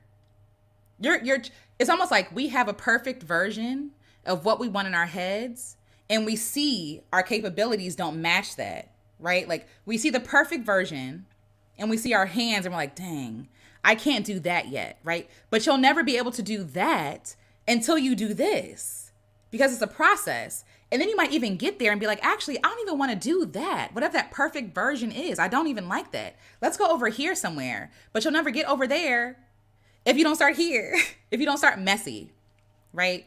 So start messy. It does not have to be perfect, because perfect does not exist. There's a scripture that says, I'm paraphrasing obviously, but farmers who wait for perfect conditions will never plant anything, will never harvest, will never reap a harvest, right? And the idea is that if you're waiting for perfect conditions, you'll never do anything, and you'll never have anything to show for it. All you will have is a list of goals and dreams, because you were too afraid, or too harsh on yourself, I should say, to do it messily, to be human, to allow yourself to be what you know you are, human. Everything that's human is flawed in some way, and sometimes those flaws are perfect. I've talked about this before. Some music I listen to, my favorite music, sounds human. People who sing songs and their voices crack, people who sing songs and they're kind of off a little bit, but you feel the emotion behind it, right? Like it's not like perfect notes. We are hitting these notes. No, it's like a little like going into it and, anyway, that's beautiful. That's beauty. What's not, to me personally, what's not beautiful is perfect. I don't want perfect. I can't resonate with it because I am not perfect. I'm not perfect, right? And so I love things that feel human. And I think that people are way more forgiving than we think that they are because we're worried about what other people think, how they're going to consume the thing. I talk about this. Where is it? The book. This is the second edition of Black Girl Creative that I put out. And the first one was riddled with misspellings and grammatical errors and things that the system, like word processor, do people even use word processing? Anyway, things that word processor fixed that wasn't wrong, that I meant to say, right? And people were very forgiving. I was very embarrassed, but people were very forgiving. And this is my second edition. And the thing is, we forget you can make a second edition of your thing, right? Like your first edition may be trash of whatever it is, the song, the program, the whatever it is, the business, it could be trash, using air quotes trash, right? But people will still get it. People still resonate with you. They'll work through it. They'll work with you. They're forgiving. But then we always forget that even if it doesn't come out the way we want it to come out, there's an opportunity to redo it again. We think that everything we do is so fixed. Everything is forever. It's not. You have the ability to improve and to do differently. So, yes. So PJ Afro Blue 92, thank you for sharing that. Because yes, analysis paralysis is real. Exhausting yourself trying to figure out what the perfect version of something is just go. You got the idea, just go. Just go. Run with it. Figure it out. Build as you go. Figure it out along the way. All this, like I get the idea of preparation and stuff, but sometimes it's an excuse and it's a distraction. Just you know enough already. You have enough to get started today. You don't need another thing. Go. Oh, Popeyes, yes. Some places are trifling. No Popeyes like the ones in New Orleans. I bet. Popeyes gives me indigestion, first of all. Popeyes gives me a stomach ache. It's the grease. I can't take it. It's too much. And I stopped eating Popeyes when I really started cooking for myself. If I do eat Popeyes, now it feels like I got hit by a truck. Same. The only thing I really get from Popeyes is during March, like during Lent season, they have a fish sandwich that's really good and biscuits. That's about it. Oh no. So we got to stop eating Popeyes, y'all. That should be the New Year resolution. No more Popeyes. Things we're letting go in 2023, Popeyes. Yeah, that grease is crazy. It's crazy. Yes. I'm adding. Now I'm focusing, Yana, I'm focusing on me for the first time, which is difficult, but I'm enjoying it with enjoying it. My no really means no. I love that for you, Yana. I love that.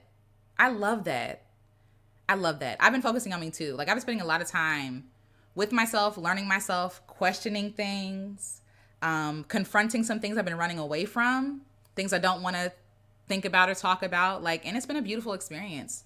It's been beautiful. It's been hard sometimes, but it's been beautiful. Oh, no.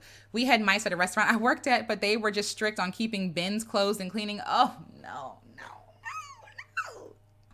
Mice will find a way, okay? You can do all the cleaning. Mice will find a way. A lot of restaurants near malls and in strip malls have mice, yeah. And that's the thing, like the Popeyes in DC, it's like on a row. So like there are other businesses next to it, which means that they probably got rats too. Hi, Tasha. Welcome. Hi, DWR Molly. Welcome. Listen, Alicia, I was scared for you when you first called out the Black excellence community. You was legit at war listen, I was fighting for my life.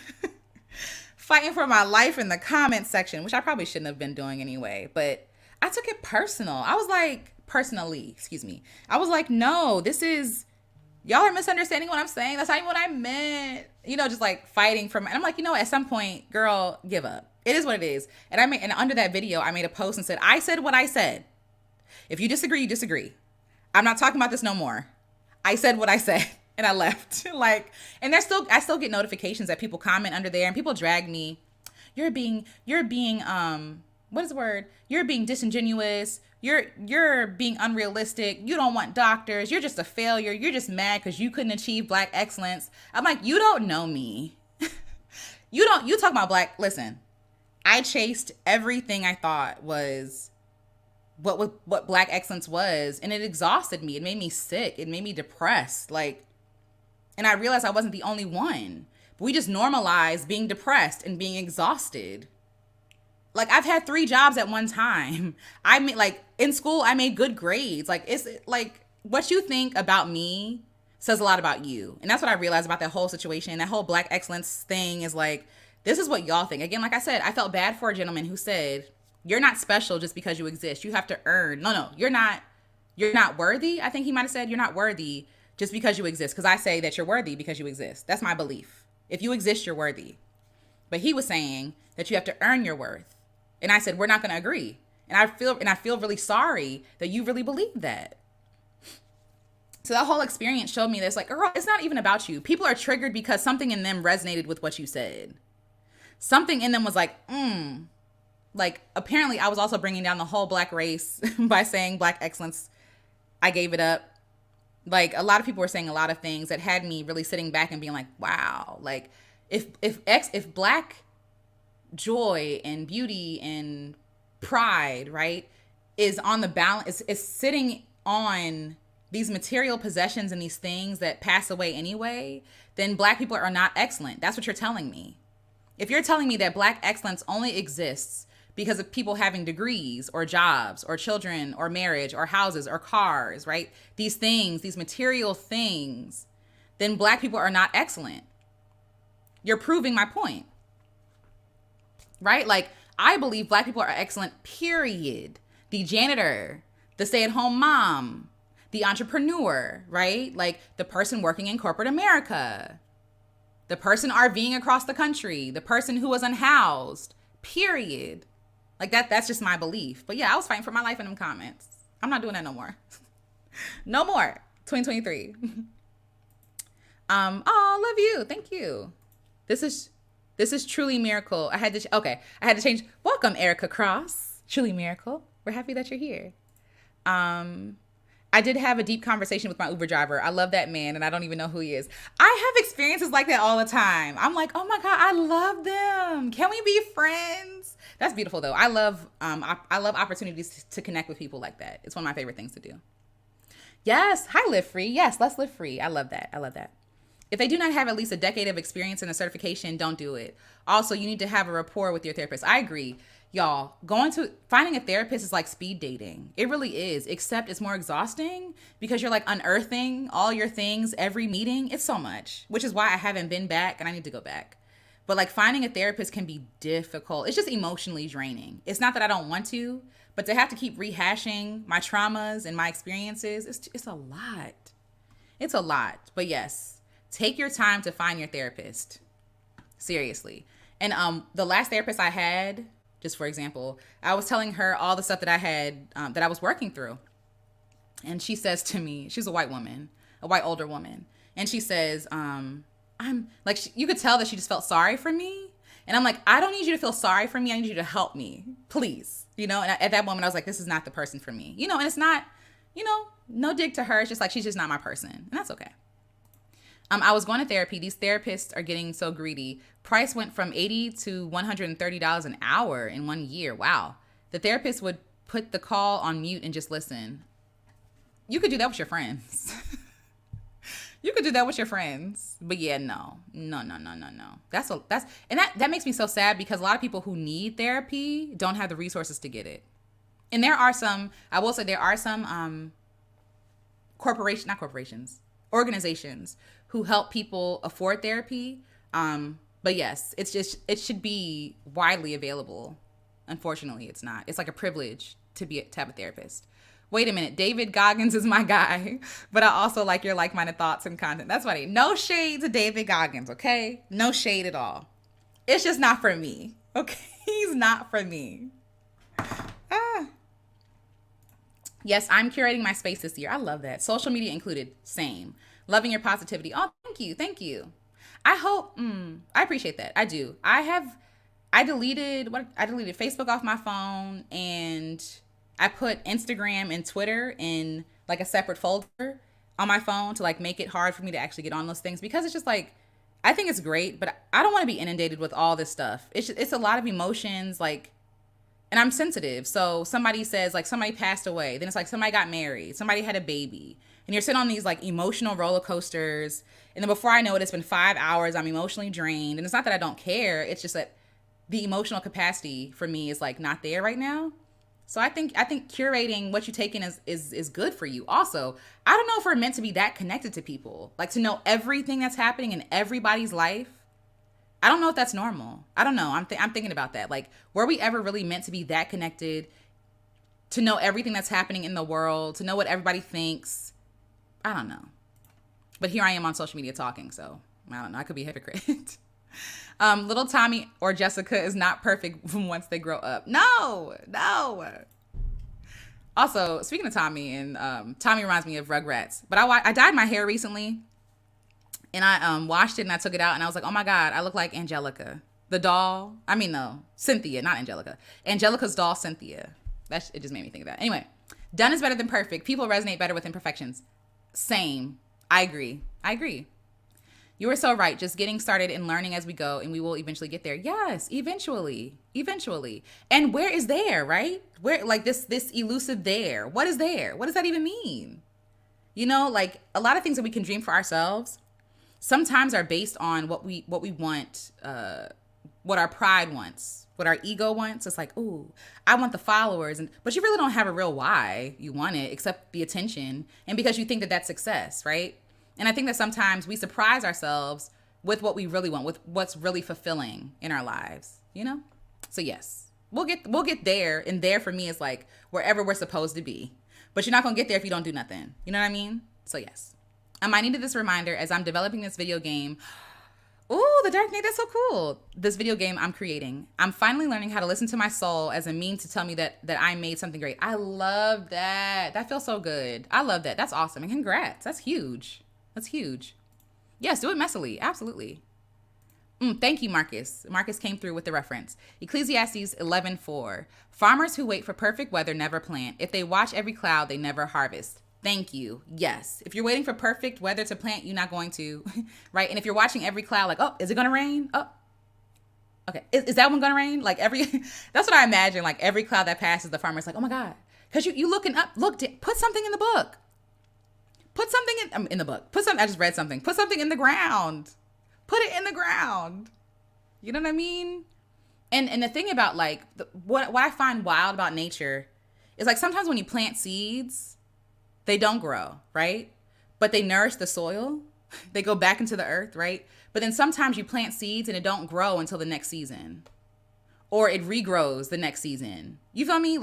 So literally give yourselves, I was going to make a video called Give Yourselves More Opportunities to Win. The only way you win more is by taking more chances. No, everything might not be a yes. You know what I mean? Everything might not be a win. Depends on what you define as win, which is another thing on my list. Like everything might not be a win, but the more chances you take, the more opportunities you have to win, to get a yes. But a lot of us get that first no and we're like, oh, I can't ever do anything ever again because they said no. Well, keep showing up. Keep doing it. And the person who said no, or the opportunity that said no, may come back around now that they see that you're doing the work, that you're putting yourself out there, right? Like don't wait for other people to give you, take your own opportunity, plant some seeds. This is the comment I saw. I'm waiting patiently for your upcoming book, if any on the way. I appreciate that. I'm working on it. I am. I have a whole outline. But in the meantime, you can get this one. I mean, it's Black Girl Creative. I don't know if you're a woman or not, but I mean, I think people can benefit from it. It's just a love letter. It's a love letter to Black women creatives, but I think people can get from it. So thanks. Maybe one day I will, maybe. Oh, sorry. This is something early. Okay. Hi, Seiko Sky. You're so innocent. Oh, thank you. And beautiful. I appreciate that. I thank you so much. That's very nice. Thank you. Thank you for sharing this. Of course. My intention is this is my last year in my job. Whoop, whoop. Shout out to Belinda. I love that intention. It'll be 25 years, probably past time. Now I'm so done. Just buried my only brother. I'm so sorry. And he lived until he couldn't. And here I am doing the opposite. I am so sorry. I'm so sorry to hear about your brother. But I love that you're choosing you and you're choosing to live now, you know? You know? And like literally you had the realization to live, which is huge because some people don't get there, you know? Oh no. I tried to buy the book about a month ago and Amazon refunded my money so I can get it from Amazon now. Yvette, let me go back and I'm gonna go back and see what's wrong. But yeah, I'm gonna see. Thank you for letting me know that. I appreciate that. And I'll post when it's like all cleared up. I feel red. No, I'm not trying to read you. No. I get large beans and rice. Yes. By the way, get off my toes, please. Perfection disguised as procrastination. Listen, same. I'm with you. Listen, I'm saying it because I need to hear it too. Popeye staff were too rude. I even tried to tip $10 hoping they would be nicer. It didn't work. I now eat Raising Cane's or Kiki's chicken place. Wingstop staff are rude. First of all, I don't go to Wingstop. I went to Wingstop. First of all, I'm trying not to eat fast food anymore. Pray for me. Wingstop, their wings are so dry. Their wings are so dry. And I'm low-key laughing on the inside of the Popeyes because it's consistent. Nobody really wants to be there. Every time I get a positive interaction at Popeyes, I feel happy, for my little biscuits. But I also understand because they probably underpaid. They probably overworked. I try to put myself in their shoes. But yeah, I don't think we have Raising Cane's here. I don't think. In Maryland. I'm not sure. I'm letting go of plans B through Z. I'm so afraid of failing that I overplan. Yes, I love that. Yes, you did have my back. Thank you. I appreciate you so much. Period. Everything in DC has rats. No, don't say that. But it's true. Our good sis was windmilling. It's okay. We all learn from it. Yes, I agree. I'm just in there like, no, please, no. My first visit to DC, we ate at an African restaurant. We were throwing down. Then a mouse came out of nowhere and was like, what's up? I am so sorry. I'm so sorry. Yeah. The rats down here, it's a problem. They're pretty consistent. You can bet on seeing a rat in DC at some point. It's not Alicia video without rants, tangents, and music. And you know this. And you know it. Who wants an audience of yes men and you? That's true. Who wants an audience of yes men? And that's the thing. Somebody said to me, like, you just want yes men. I was like, no, I just don't want you to disrespect me. Like, you can disagree without calling me a failure and a loser and ugly and masculine and all these other things. Like, that's not disagreeing. That's disrespecting. There's a difference. But yes. You don't have, no, you do not have to earn your worth with people. I agree. Miserable. Interesting how Black excellence does include goals regarding our health. Good point, Erica. That's a very good point. That's a very, very good point. Very good point. Black excellency is based out of white supremacy. Thank you, Tasha. Thank you. People trying to prove their worth to white people. Thank you. Black is excellent. Period. Okay? Period. Popeyes is owned by Burger King. I didn't know that. They really live in Black Twitter. To market to us. Learn that from media. I did not know that, by HubSpot. That's why they can sell 5 for $5 and barely market Whoppers. Wow. Did not know that. Oh, no, I got you. I understood what you were saying. Yeah. I really looked up with my therapist. She's the best. I'll be going to her until the end. I love that. I want that so bad. Getting back to what it even means to be Black outside of the lens of whiteness. Thank you. Okay. Thank you, Tasha, because I literally said Black excellence. Who created the standards? What standards are we mirroring for excellence, right? White supremacist ideas of what excellence is. And people were like, that's not true. It has nothing to do. I was like, okay, girl, sure, whatever. See y'all, love y'all Uber drivers, while I get stuck with the Hotep drivers who be preaching that Black people are the original aliens who landed in Mexico. Oh my, I've never heard this theory. Wow. I would love, honestly, the Dark Knight, I would love that conversation. I'm like, tell me more. Ooh, I love hearing all about it. Tell me more. It's emotionally draining, and sometimes you are unearthing the stuff to the wrong person. I agree. I found 2 good therapists in my life. I love that. That's awesome. Thank you, Auntie Trey, for sharing this. Aetna offers free mental health therapy for all of 2022. Not sure if it's still available for 2023. I appreciate you sharing that. That's good to know in general. Yeah. I've never heard that. Literal outer space aliens. I'm not gonna knock it. No harm. But yeah, that's an interesting concept. Hi, exquisite Caribbean queen. You can go to the Celebrate Recovery for free, then do the 12-step, cost $39, materials and workbook. And it's like, oh, okay, thank you for sharing that. Here's a resource, y'all. Thank you so much for sharing this. Mental health is still in the dark ages. We need to have better, I agree, better resources for sure. For sure. For sure. Black is a race based out of whiteness. So let's start there.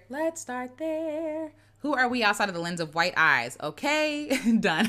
No, keep going, for real. No, because it's true. It's true. Like, it's true. And literally, Black excellence is used, you already know how I feel, to separate you from the other Blacks. You want to be a better Black. Just be honest. You want to be Black excellence because you want to be a better Black. You're not like those other poor peasant Blacks, right? Like, you want to be, I'm a Black professional and I do brunch on this. Nothing wrong with brunch, by the way.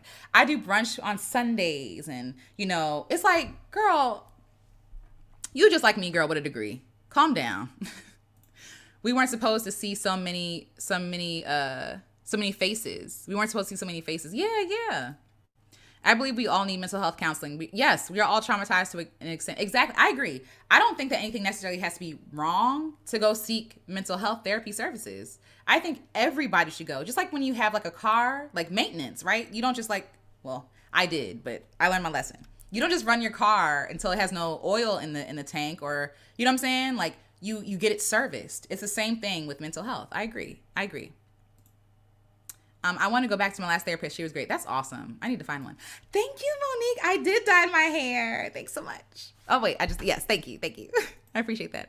I want to be in therapy for life. It's like life. Exactly. And that's the thing. Like, I want to have all the supports, right? So I want to be in therapy, but I also want to have good friends, good family. I want to be able to go to elders to learn from them. Like, it's good to have good community all around, like good counsel all around. You know what I mean? The emotional capacity, yeah, I'm tired. It's tired. I agree. I don't think we need to be in everyone's business. It's draining. Plus, we can use that energy to focus on our own stuff. That part, and I think that we underestimate how distracted we are from life. We are so in our phones. We are so focused on like things out there, right? That we're not really present. We're not really present. We're riding the train. We're scrolling. We're listening to, not this for myself too. We're listening to podcasts. We're doing all this stuff that's like really distracting us from our lives, and it's exhausting. There are some times when it's like too much noise. Like there's too much. I've been watching too many videos or on social media for too long, and I feel overwhelmed and heavy. And then I have to like turn everything off, and that silence is healing. That silence is freeing. It's like, thank God. I don't need to know what's going on. Or I'll be watching people debate back and forth on a video. I'm like, I can't do this right now. And I turn it off. I did that today. I was like, I can't do this today. Is there a Black Therapist Appreciation Month? I love mine. I had white therapists for 2 years, off and on. Big generational gap. Sometimes got unintentionally racist at times, or yeah. Because that's the thing, like, therapists are people, right? So they're going to bring their own biases, their own experiences. Even if they studied for all these years, they're still people. So yeah, I agree. I wish there was an appreciation month so I can find some therapists. Yes. Let's see. Okay. Let me get back to this list real quick. All right. The Dark Knight, you said this. Not listening to my soul and intuition. For myself, I disqualify myself a lot. I disqualify my own way and my own nudgings and leadings, and even like God's nudgings. Like I have an idea for something, and I'll say, is this a good idea? Like asking someone else their opinion, or Googling the idea and saying, somebody's already doing this like this. Maybe my way is bad. No, like, you're an individual person. You have an individual, like, specific way that you do things. An individual, people say calling, purpose, whatever it is. It's like, no, like, trust yourself. Trust your knowing. If you know you don't like doing something like someone else, don't do it like them. Do it your own way. Do not disqualify yourself. You are qualified. So listen to your soul, listen to your intuition. Even if people say, like, you have to market like this, or you have to write like this, or, your book has to be laid out like this. I'm trying to think of, your song has to be laid out like, you don't have to do anything like anybody else does it. There are no rules. Do it your own. I mean, there are rules. Don't break the law. But do it your own way. Trust your intuition. And maybe sometimes, like, especially if you're like a visionary, sometimes your thing doesn't exist. And so you're looking for confirmation of your idea, like online or in people, but the vision wasn't given to them in the first place. So they're not going to be able to resonate with it anyway, right? Or they're going to try to disqualify it or put their own spin on it. Or the internet will tell you, no, the only way to do it is X, Y, and Z. Do it your own way. Trust yourself. And if you need help, then seek help. But trust yourself in the first place. You're good enough. Your ideas are good enough. Another thing I said is doing things the hard way to make it seem more legitimate. That's kind of like a subtopic of what I just said. Like, I don't want to do anything the hard way. I don't think that hard equals good. I like things that are done like joyfully, easily, like even exercise. I don't want to, no offense, I don't want to run myself into the ground like David Goggins, right? I want to go for a walk. I want to swim. I want to play sports. I want to do something fun. You know what I mean? Because the process is supposed to be fun, not just the outcome, right? Like, yes, doing things easy is not bad. I thrive in ease and support. If I'm able to be if I'm able to be and be loved, I'm able to create better when I'm supported and well rested. Hustling is not for me. I don't care. We could talk about it till we blue in the face. I'm not hustling. I'm not grinding. If it's not easy, I'm not doing it. I'm not doing it. If it's hard, if it's complicated, and not hard in a way that's challenging, but hard in the way that goes against my nature, against my soul, against my intuition, I'm not doing it. If it makes me compromise who I am and what I believe, I'm not doing it. I'm going to trust myself and trust that God will provide, even if I honor how God made me. I don't have to fit and fashion myself into someone else to be good enough. If I believe that I am inherently good enough, that God made me with all my quirks and the way that, like, it's enough. I ain't got to do all the extra stuff. I don't have to make it hard. Another thing I put on my list, criticizing my body for all the things it's not. No more of that. I'm not criticizing my body for all the things it's not. Instead, I'm going to celebrate my body for all the things it is. My body loves me. I made a whole video about it, about like struggling with feeling ugly my whole life, with not loving my body. My body is literally working in this moment to love me.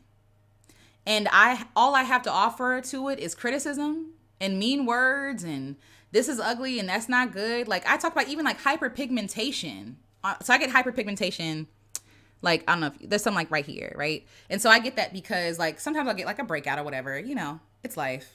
But like I get hyperpigmentation and that used to bother me because I wanted flawless skin. I wanted to have like clear skin and, you know, like the models and before I even understood what Photoshop was. Like I wanted to have flawless skin. And growing up, my mom, like shout out to my mom, her skin is different than mine. My skin is very oily, right? And so my dad had pimples growing up. And so it was very frustrating because like the first woman I thought was like beautiful, I was like, why is my skin not like hers, right? But then like with the hyperpigmentation, all that is your body showing you that it's healing. Your body is healing itself as I like point myself to death. But no, like your body is healing itself. So instead of looking at my hyperpigmentation mark on my forehead like, dang girl, again, I'm like, thank you body for healing me. Thank you for working together to heal me. We're made up of a community in our the blood cells, the skin, the like little cells, like cellular communities conspiring to love us and do good by us. And all we have to offer to our body is criticism about what it's not doing, or how we think it should show up in the world or take up space. Who cares? You're a walking miracle. My body is amazing. It's time that I start loving my body for all the things it is. And not all the things I think it should be, because my body is not deficient in anything. I mean, obviously we're not talking about illness here, right? Like, but my body is not deficient. It's lovely. It's a blessing. How lucky am I that I get to live in this body, in this home? You know what I mean? Okay. So how I'm going to remedy this is taking time to actually see myself, like taking time with myself. There is something, and I'll probably talk about this at a later time. There is luxury in taking time with yourself. Like not like, oh, I got to brush my teeth because no. Take your time. Like thinking about your teeth while you're brushing it. like washing your face, massaging your skin, right? Like actually like, you know, like taking time with yourself. That is luxurious. And you're worthy of the luxury of taking your time with yourself. You are nothing to be rushed. You're a work of art. Take time with yourself to admire the work of art, because low key, this work of art is changing every day. And how sad would it have been to gone through my whole life and not appreciate this work of art in this moment, to get to 125 and be like, dang, I forgot what I look like. Or, you know, to look back, like there have been moments where I've been like, dang, even in high school, I thought I was so ugly in high school. I really did. I really did. And I look back at those pictures now, I'm like, I was beautiful. I wish I could have seen it then, right? Like, not in retrospect. I wish I could have seen it then. So what I'm doing now is seeing my body for everything it is, all the changes, all the stretch marks, all the dimples and the pimples and the, you know what I'm saying? All the cellulite, all that stuff. And I'm going to be like, you know what, body? You banging, right? Like, you're beautiful. You're amazing. Yes, Alicia, you're sexy. Yeah, like owning the body that I have because it's a gift. And it's literally doing its job to love me. Even when stuff feels inconvenient. When I have a headache, my head is telling me, girl, you need to drink water, or you're hungry, or something is wrong. You consume too much salt. That is love. Your body is loving you. It's telling you that something's wrong. When you have a pain in your body, it's alerting you to the fact that something is wrong. Isn't that amazing? Isn't that amazing? The fact that you can gain weight and stretch and contract and then stretch again, right? Like when my weight be fluctuating. Like the fact that you can do that is a miracle. The fact that your body hoards fat is a miracle. Like, but we worried about what our bodies look like cosmetically without like forsaking all the things that our body is doing all the time to keep us healthy and alive. That's sad. And I don't want to live like that no more. I want to live in appreciation for everything that is. Even if let's say that I do want to change something or lose weight, that's fine, right? But I don't want to do it from a place where I feel like I'm unworthy now. I'm ugly now. I'm not worthy of love now. I'm not worthy of the bathing suit now, or the vacation now, or the romance now, or of my own love and affection now. No. Thank you, hands. Thank you, hands. Thank you, nails. Thank you, teeth. Thank you, hyperpigmentation. Thank you, hair. Right? Instead of combing it and be like, I hate my hair. I hate this. It's like, wow, how wonderful is it that my hair wants to love on me and be so close to me? You know what I mean? Like, yeah. Yeah. I have other things on this list, but it is getting late. One thing I do want to share is one thing I'm letting go of in 2023 is other people's definition of what success is for me. Other people's definition of success. I get to define what success looks like for me. If I want to live in my car, if I want to live on the side of the road in a tent, and I think that's success to me, that's success to me. I don't owe anyone any other explanation. I don't owe anyone, their comfort. Like, I get to define what success looks like for me. And I find that a lot of people are bothered by other people's freedom to choose. Other people's opting out of a system, a belief, a rat race, whatever. Like, people are triggered by that. Because how dare you take your life into your own hands? How dare you define what your life is going to look like? You got to follow the program. And if you don't, you're a failure. No. You don't get to tell me that I'm a failure when we don't even we don't even believe that success is the same thing, right? Like, no, I get to define what success looks like for me. Yeah, I have other things. I'll do that later. I'll share with y'all later. But yeah, like overall, I'm letting go of a lot of things in 2023 that just don't serve me anymore, because all the things I listed stopped me from loving myself. It stopped me from creating. It stopped me from taking up space, from being myself authentically and wholly, right? It stopped me from loving my God, serving my people. Like, it's just in the way. It's just in the way. And I ask you to look at your own life and consider, what are some things that you can let go of Because if you're looking forward to, let's say, a new year or even just like a new day, right? And you want to have all this lightness in your life, you have to let go of the heavy. What is heavy in your life? You know what I mean? Like, what's heavy? What is unnecessary? What are some rules that you created for yourself or you inherited from other people that don't apply to you and don't have to, that you need to let go of? What doesn't serve you? Everything in life is not a one size fit all or fits all, whatever. I can never say that right. It's not one size fits all, right? It's not. We are individuals. What works for you may not work for me and vice versa. And that's okay. But really actually take the time, the luxurious time with yourself to contemplate, to chew on. Do I even like this? Right? And you might be surprised what you find. It might be scary. You might unearth some things that you didn't know was there. Because when you start questioning everything, that literally when I started questioning everything, my life blew up in the best way possible, though. You know what I mean? Not like a lot of things fell apart because they weren't real. They weren't real. It was fake, or it was being held up by something that was passing.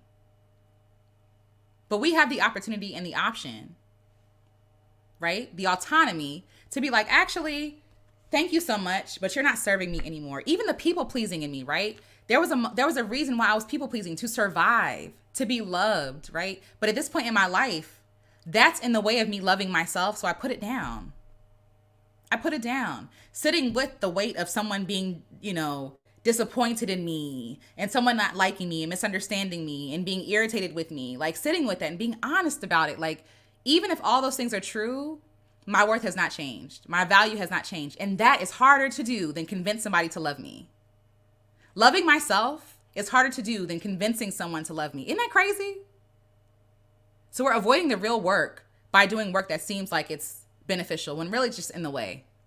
And it's actually like harming us, So yeah, I think I said all the things I want to say. And a part of it, like being messy, I'm going to be experimenting on this channel a lot. I have a lot of ideas, guys. And I hope that you're here for it. I hope that you're here with me. For it. And if not, that's also okay. Because I just want to have fun. I want to have more fun this year. We can talk about the heavy stuff too, because we probably will. We be ranting like Wingwell 500 said. We be ranting, singing, all the things in between. But I just want to experiment and have fun. So yeah. Let's see. Moni says, "Oh, you got me thinking now. What is there? Yeah. Where is there? What is that? Hi, Rich Business. Welcome. Tasha says, the process of being is excellent. Yes. The process of being is excellent. The getting back to being a child is excellent. The process is beautiful. It all has purpose. Tasha, thank you. And yes, I agree 1000%. Like this year I'm focusing, like my theme. So trust is the word for 2023, but the theme is the art of being. Can I just be? I found that it's really hard just to be with myself, just to sit and just be, not dream, not ideate, not, escape in some sort of way, but just be with myself, be with God and myself is difficult sometimes, So yes, like that is excellent. But a lot of us are not used to being because we're taught to always be achieving and chasing, to always be going and getting more, right? But we don't even know what it feels like to be. We're not even comfortable sitting still. We think that we're falling behind when we're sitting still. We think a season of silence is falling behind everybody else. Isn't that crazy?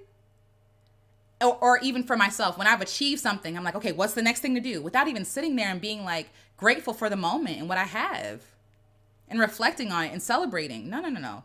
This year is like, I'm trying to be a human being. And I know it's like, people have said it like, oh, you're not a human doing, you're a human being. But for real, are you being or are you doing?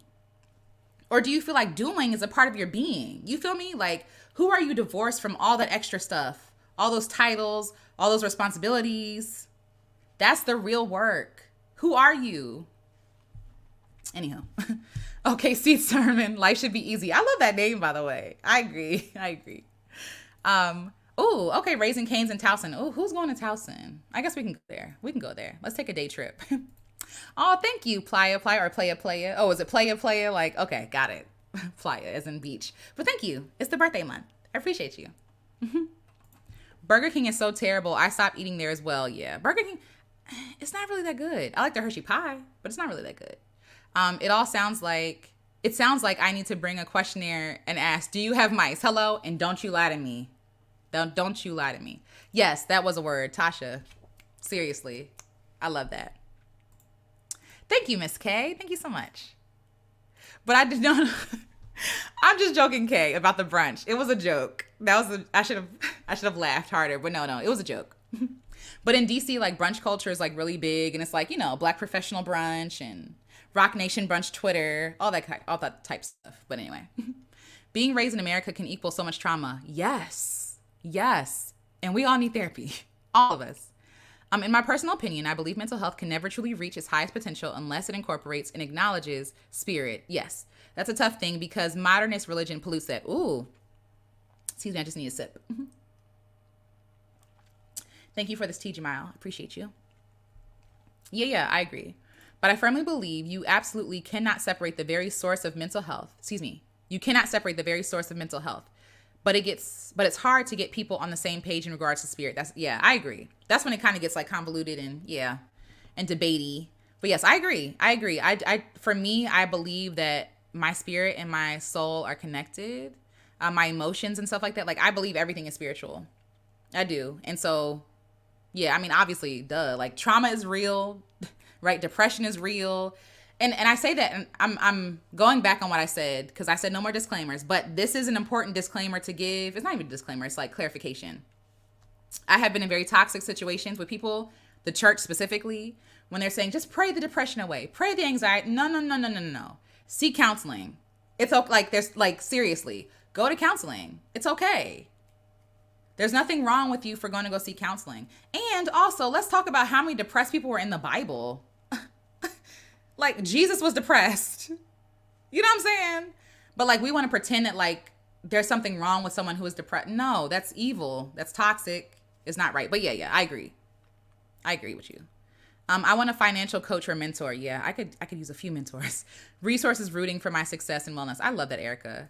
Oh, thank you, Tiff. Thank you so much. It is at the end of the month. I'm sending you so much love, by the way. Much, much love to you.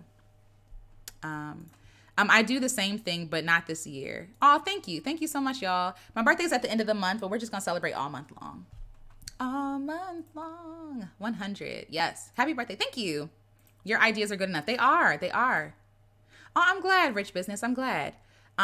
Exquisite Caribbean Queen says, too many of us Black women hustle too damn, yeah, I agree, too hard. We need to begin in 2023 to phase out that hustle mentality. God gave you that body. When we criticize our body, we're saying God didn't do it right. Ooh, speak. Conviction. But yes. Oh, thank you, mommy. And so are you. I get it from you. Thank you so much. Oh, thank you, baby. I appreciate that. A message. Oh. Hey, beautiful people, please show your support by hitting the like button if you're enjoying the stream. Yes, please. If you like it, please like it. That helps me out. Appreciate y'all. And thank y'all. Thank you. You always keep me grounded. Oh, yay. I'm glad. That makes me happy. That makes me very happy. Pamela says, exactly. Why does my freedom feel like your oppression? Speak facts. That's poetic. Such an important realization for when people balk at another person's breakthrough. Yes. Listen, I am grateful for this chat because y'all are so wise. Y'all be pouring into me. Y'all don't even know. Y'all have no idea. Earlier was feeling a little down and a little, but this has been nourishing for me. So I appreciate y'all. I love y'all so much. Thank y'all. Sounds to me that you're growing and you like it. I do like it. It fell apart because it wasn't real to begin with. Yes. Like so many things that fell apart in my life that I was like trying so hard to hold together, and I was devastated when it fell apart. And then I'm relieved. I'm relieved, later on, obviously more in the loss in the first place. But some stuff was just not meant to be together in the first place. Like just a lot of the reasons why we chase so many things is because of a lot of the reasons why we chase things is because we feel like we're not enough without it. And then once you realize you're like, oh, I am enough. You're like, actually, I don't need this thing. I've made peace. Like I said before, I used to want to be a famous singer. I'm okay if I never become famous because I love singing and I love impacting more than anything else. I love singing to people, and moving people. And I feel like that is more, not that it fell apart, not that I was famous and it fell apart, but for this example, it's like, no, like we don't ever question why we want something, you know? Or why might be falling apart? We might really have a good why, but maybe the why is to be realized some other way. You know what I mean? Everything is not a loss. Everything is not a failure, you know? Or we get the thing to realize this is actually not what I want. Actually, this sucks. Actually, I'm not willing to do the work to get there. So anyway. But yes. This year I have heard so many women say that they just want it to be about them. I'm enjoying just being right now. I love that. I was actually falling behind trying to achieve everything. I love that. And I would offer you're not falling behind anywhere. Behind who? Behind what? No, you're exactly where you're supposed to be. And the fact that you are being is beautiful. The fact that you're being where you are is exactly where you're supposed to be. Like, you're right on it. We're here. You know what I mean? Like, when we say that we're falling behind, I mean, I get it in terms of like curriculum in school and stuff like that, this idea of falling behind. But like in life, you're alive right now. So you're not in yesterday, so you're not behind. You are exactly where you are right now, so you're not behind. Does that make sense? Like, you are where you are. And we spend so much time reeling over what could have been, what I should have done. And I do it too. I'm not saying this just to you. Like what we could have been, what we could have done, who we could have like impacted or been with. And it's like, but it's not, right? So are we going to spend that energy, which we can. I do think there's a time to mourn over things. But then what, right? Like, are we going to allow what we think was a mistake to stop us from moving forward in the future? Or are we going to be like, you know what? I make peace with that. Let's now that I have this information of what I could have been doing, let me now do it now in the way that I can do it now. You know what I mean? So anyway, it is difficult. And as I have become a parent, it is difficult to let my children be. Yeah. But I do because I know it's healing for me and grounding for them. I love that, Tasha. It is sometimes triggering for me to allow my children to be because people judge children that be. They really do. They do. But I have learned to let it be. That is a reflection of them and not me. I love that, Tasha. Thank you so much. Yeah. I appreciate that. It's easier to let children be. It takes a load of stress off you. For me, it's not easy. It is triggering because I was not allowed to be. Okay, got you. Yeah. So I'm working through it and it's getting easier. Yeah. So I don't have children. I love that you're sharing that. I don't have children, but I've heard a lot of people say that like a lot of people's children are like their mirror or like they're like a lot of, not that, a lot of children are parents' mirror. Like a lot of children reflect things back to their parents that they want to work through and improve and stuff like that. And I love that you're allowing your kids to just be, just like to show, like you're laying the foundation to show them that their being is enough. And all that extra stuff is extra. You know what I mean? That's life changing. That's literally, you're changing a whole generation. Seriously. Because now when they go out into the world, they're impacting the people that they meet with that same mindset. Like, actually, you could just be. You're literally creating life changers. Not putting pressure on them, obviously, to change lives, but just by being, they're being life changers. That's what I'm trying to say. And they're changing your life, which is beautiful. On purpose, children don't typically care what people think. So if your children don't care, let them be. Yeah. I mean, hey. Let's see. Yeah, Jesus was stressed out. Okay. I am literally reading through John right now. When I tell you Jesus was over all of y'all. And I get it. Like, but it's so funny because even though he was over like the Pharisees and the followers and stuff, it be us. We be the same way. You talking about people who saw Jesus do all these miracles and y'all still don't believe. It's exhausting. But yeah, no, Jesus was stressed out. And so was a lot of other people in the Bible. So y'all talking about mental health don't exist. It's like, okay, girl, sure don't. Pamela says exactly. It's widely known now that Reverend Dr. Martin Luther King dealt with depression. We need to normalize different effective mental and emotional. Yes, absolutely. And when he passed away, wasn't his heart like aged like a 50 or 60-year-old, if I'm not mistaken? He was stressed.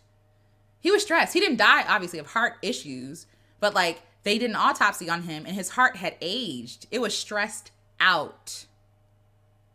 It's like, we really got to take care of ourselves, y'all. Obviously, he was a leader. He was always under, duress in some sort of way. Like someone's watching me, and that's a different level of stress that I hope to never know.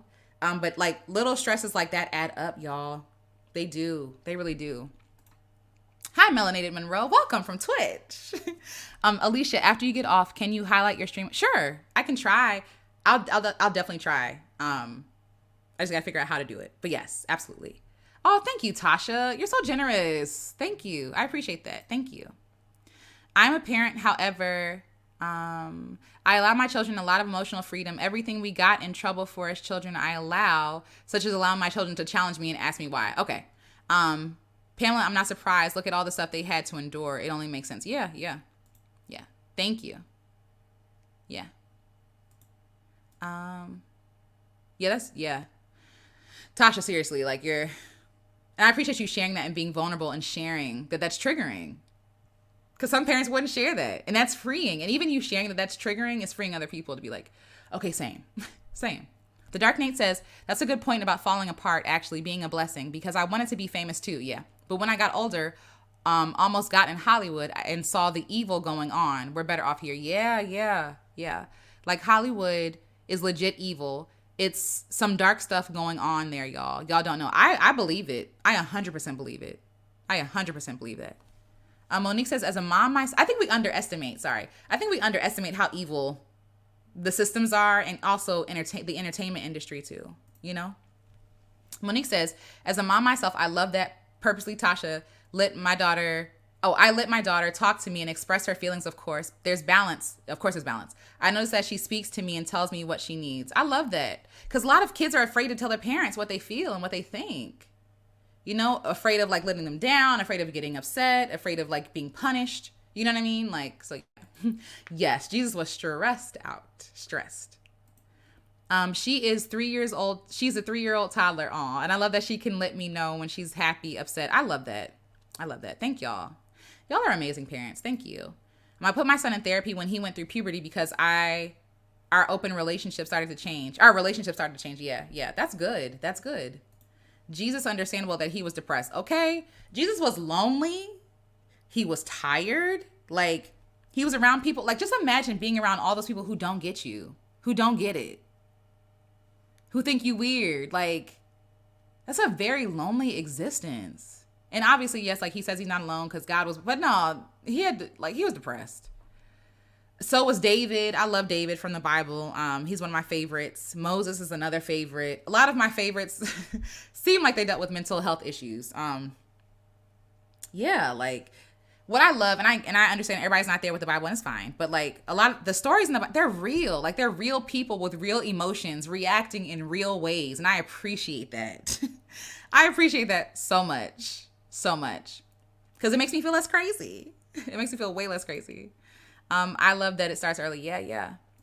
Hi, Tea Time Beauty. Love you, girly. Oh, thank you. Love you too. Blue face smiling. Smiles. Yay. Okay. Yes. Well, we've reached the end.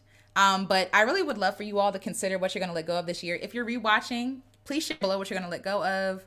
And, take some time to really think about it. What's not serving you? What feels heavy? What's distracting you? What are some things that you know you need to let go of, but you're afraid to? Like let's get through this together. And you are exactly where you need to be. You're not behind. You are here, and here is perfect. And every day that you have, oh, yay, no problem. And every day that you wake up is a new opportunity. Hello, Belinda? Absolutely. Jesus said, I don't want to die. I don't want to die on this cross. You know what I mean? Like, and I feel it because, listen, I'm sorry. If I was Jesus, I don't know. You know what I mean? But yeah, like, can this cup pass? Like, Jesus was human. But yeah, anyway, that's another conversation. But yes, I agree, Belinda. Pamela Jones, thank you, Alicia. I believe letting go of comparison. I love that. We're going to talk about comparison again, too, because that's important. But yes, I love that. All right, y'all. Well, I hope that you all have a wonderful evening. Thank you so much for spending time with me and lifting my spirits and nourishing me and sharing and being so kind to each other. It really means a lot. Seriously. It means a lot that you all are kind to each other. I'm supportive, understanding. Y'all are a blessing. Thank you so much. Love yourselves, love each other, and I will talk to you all in the next video. Yay! Have a good evening. Bye.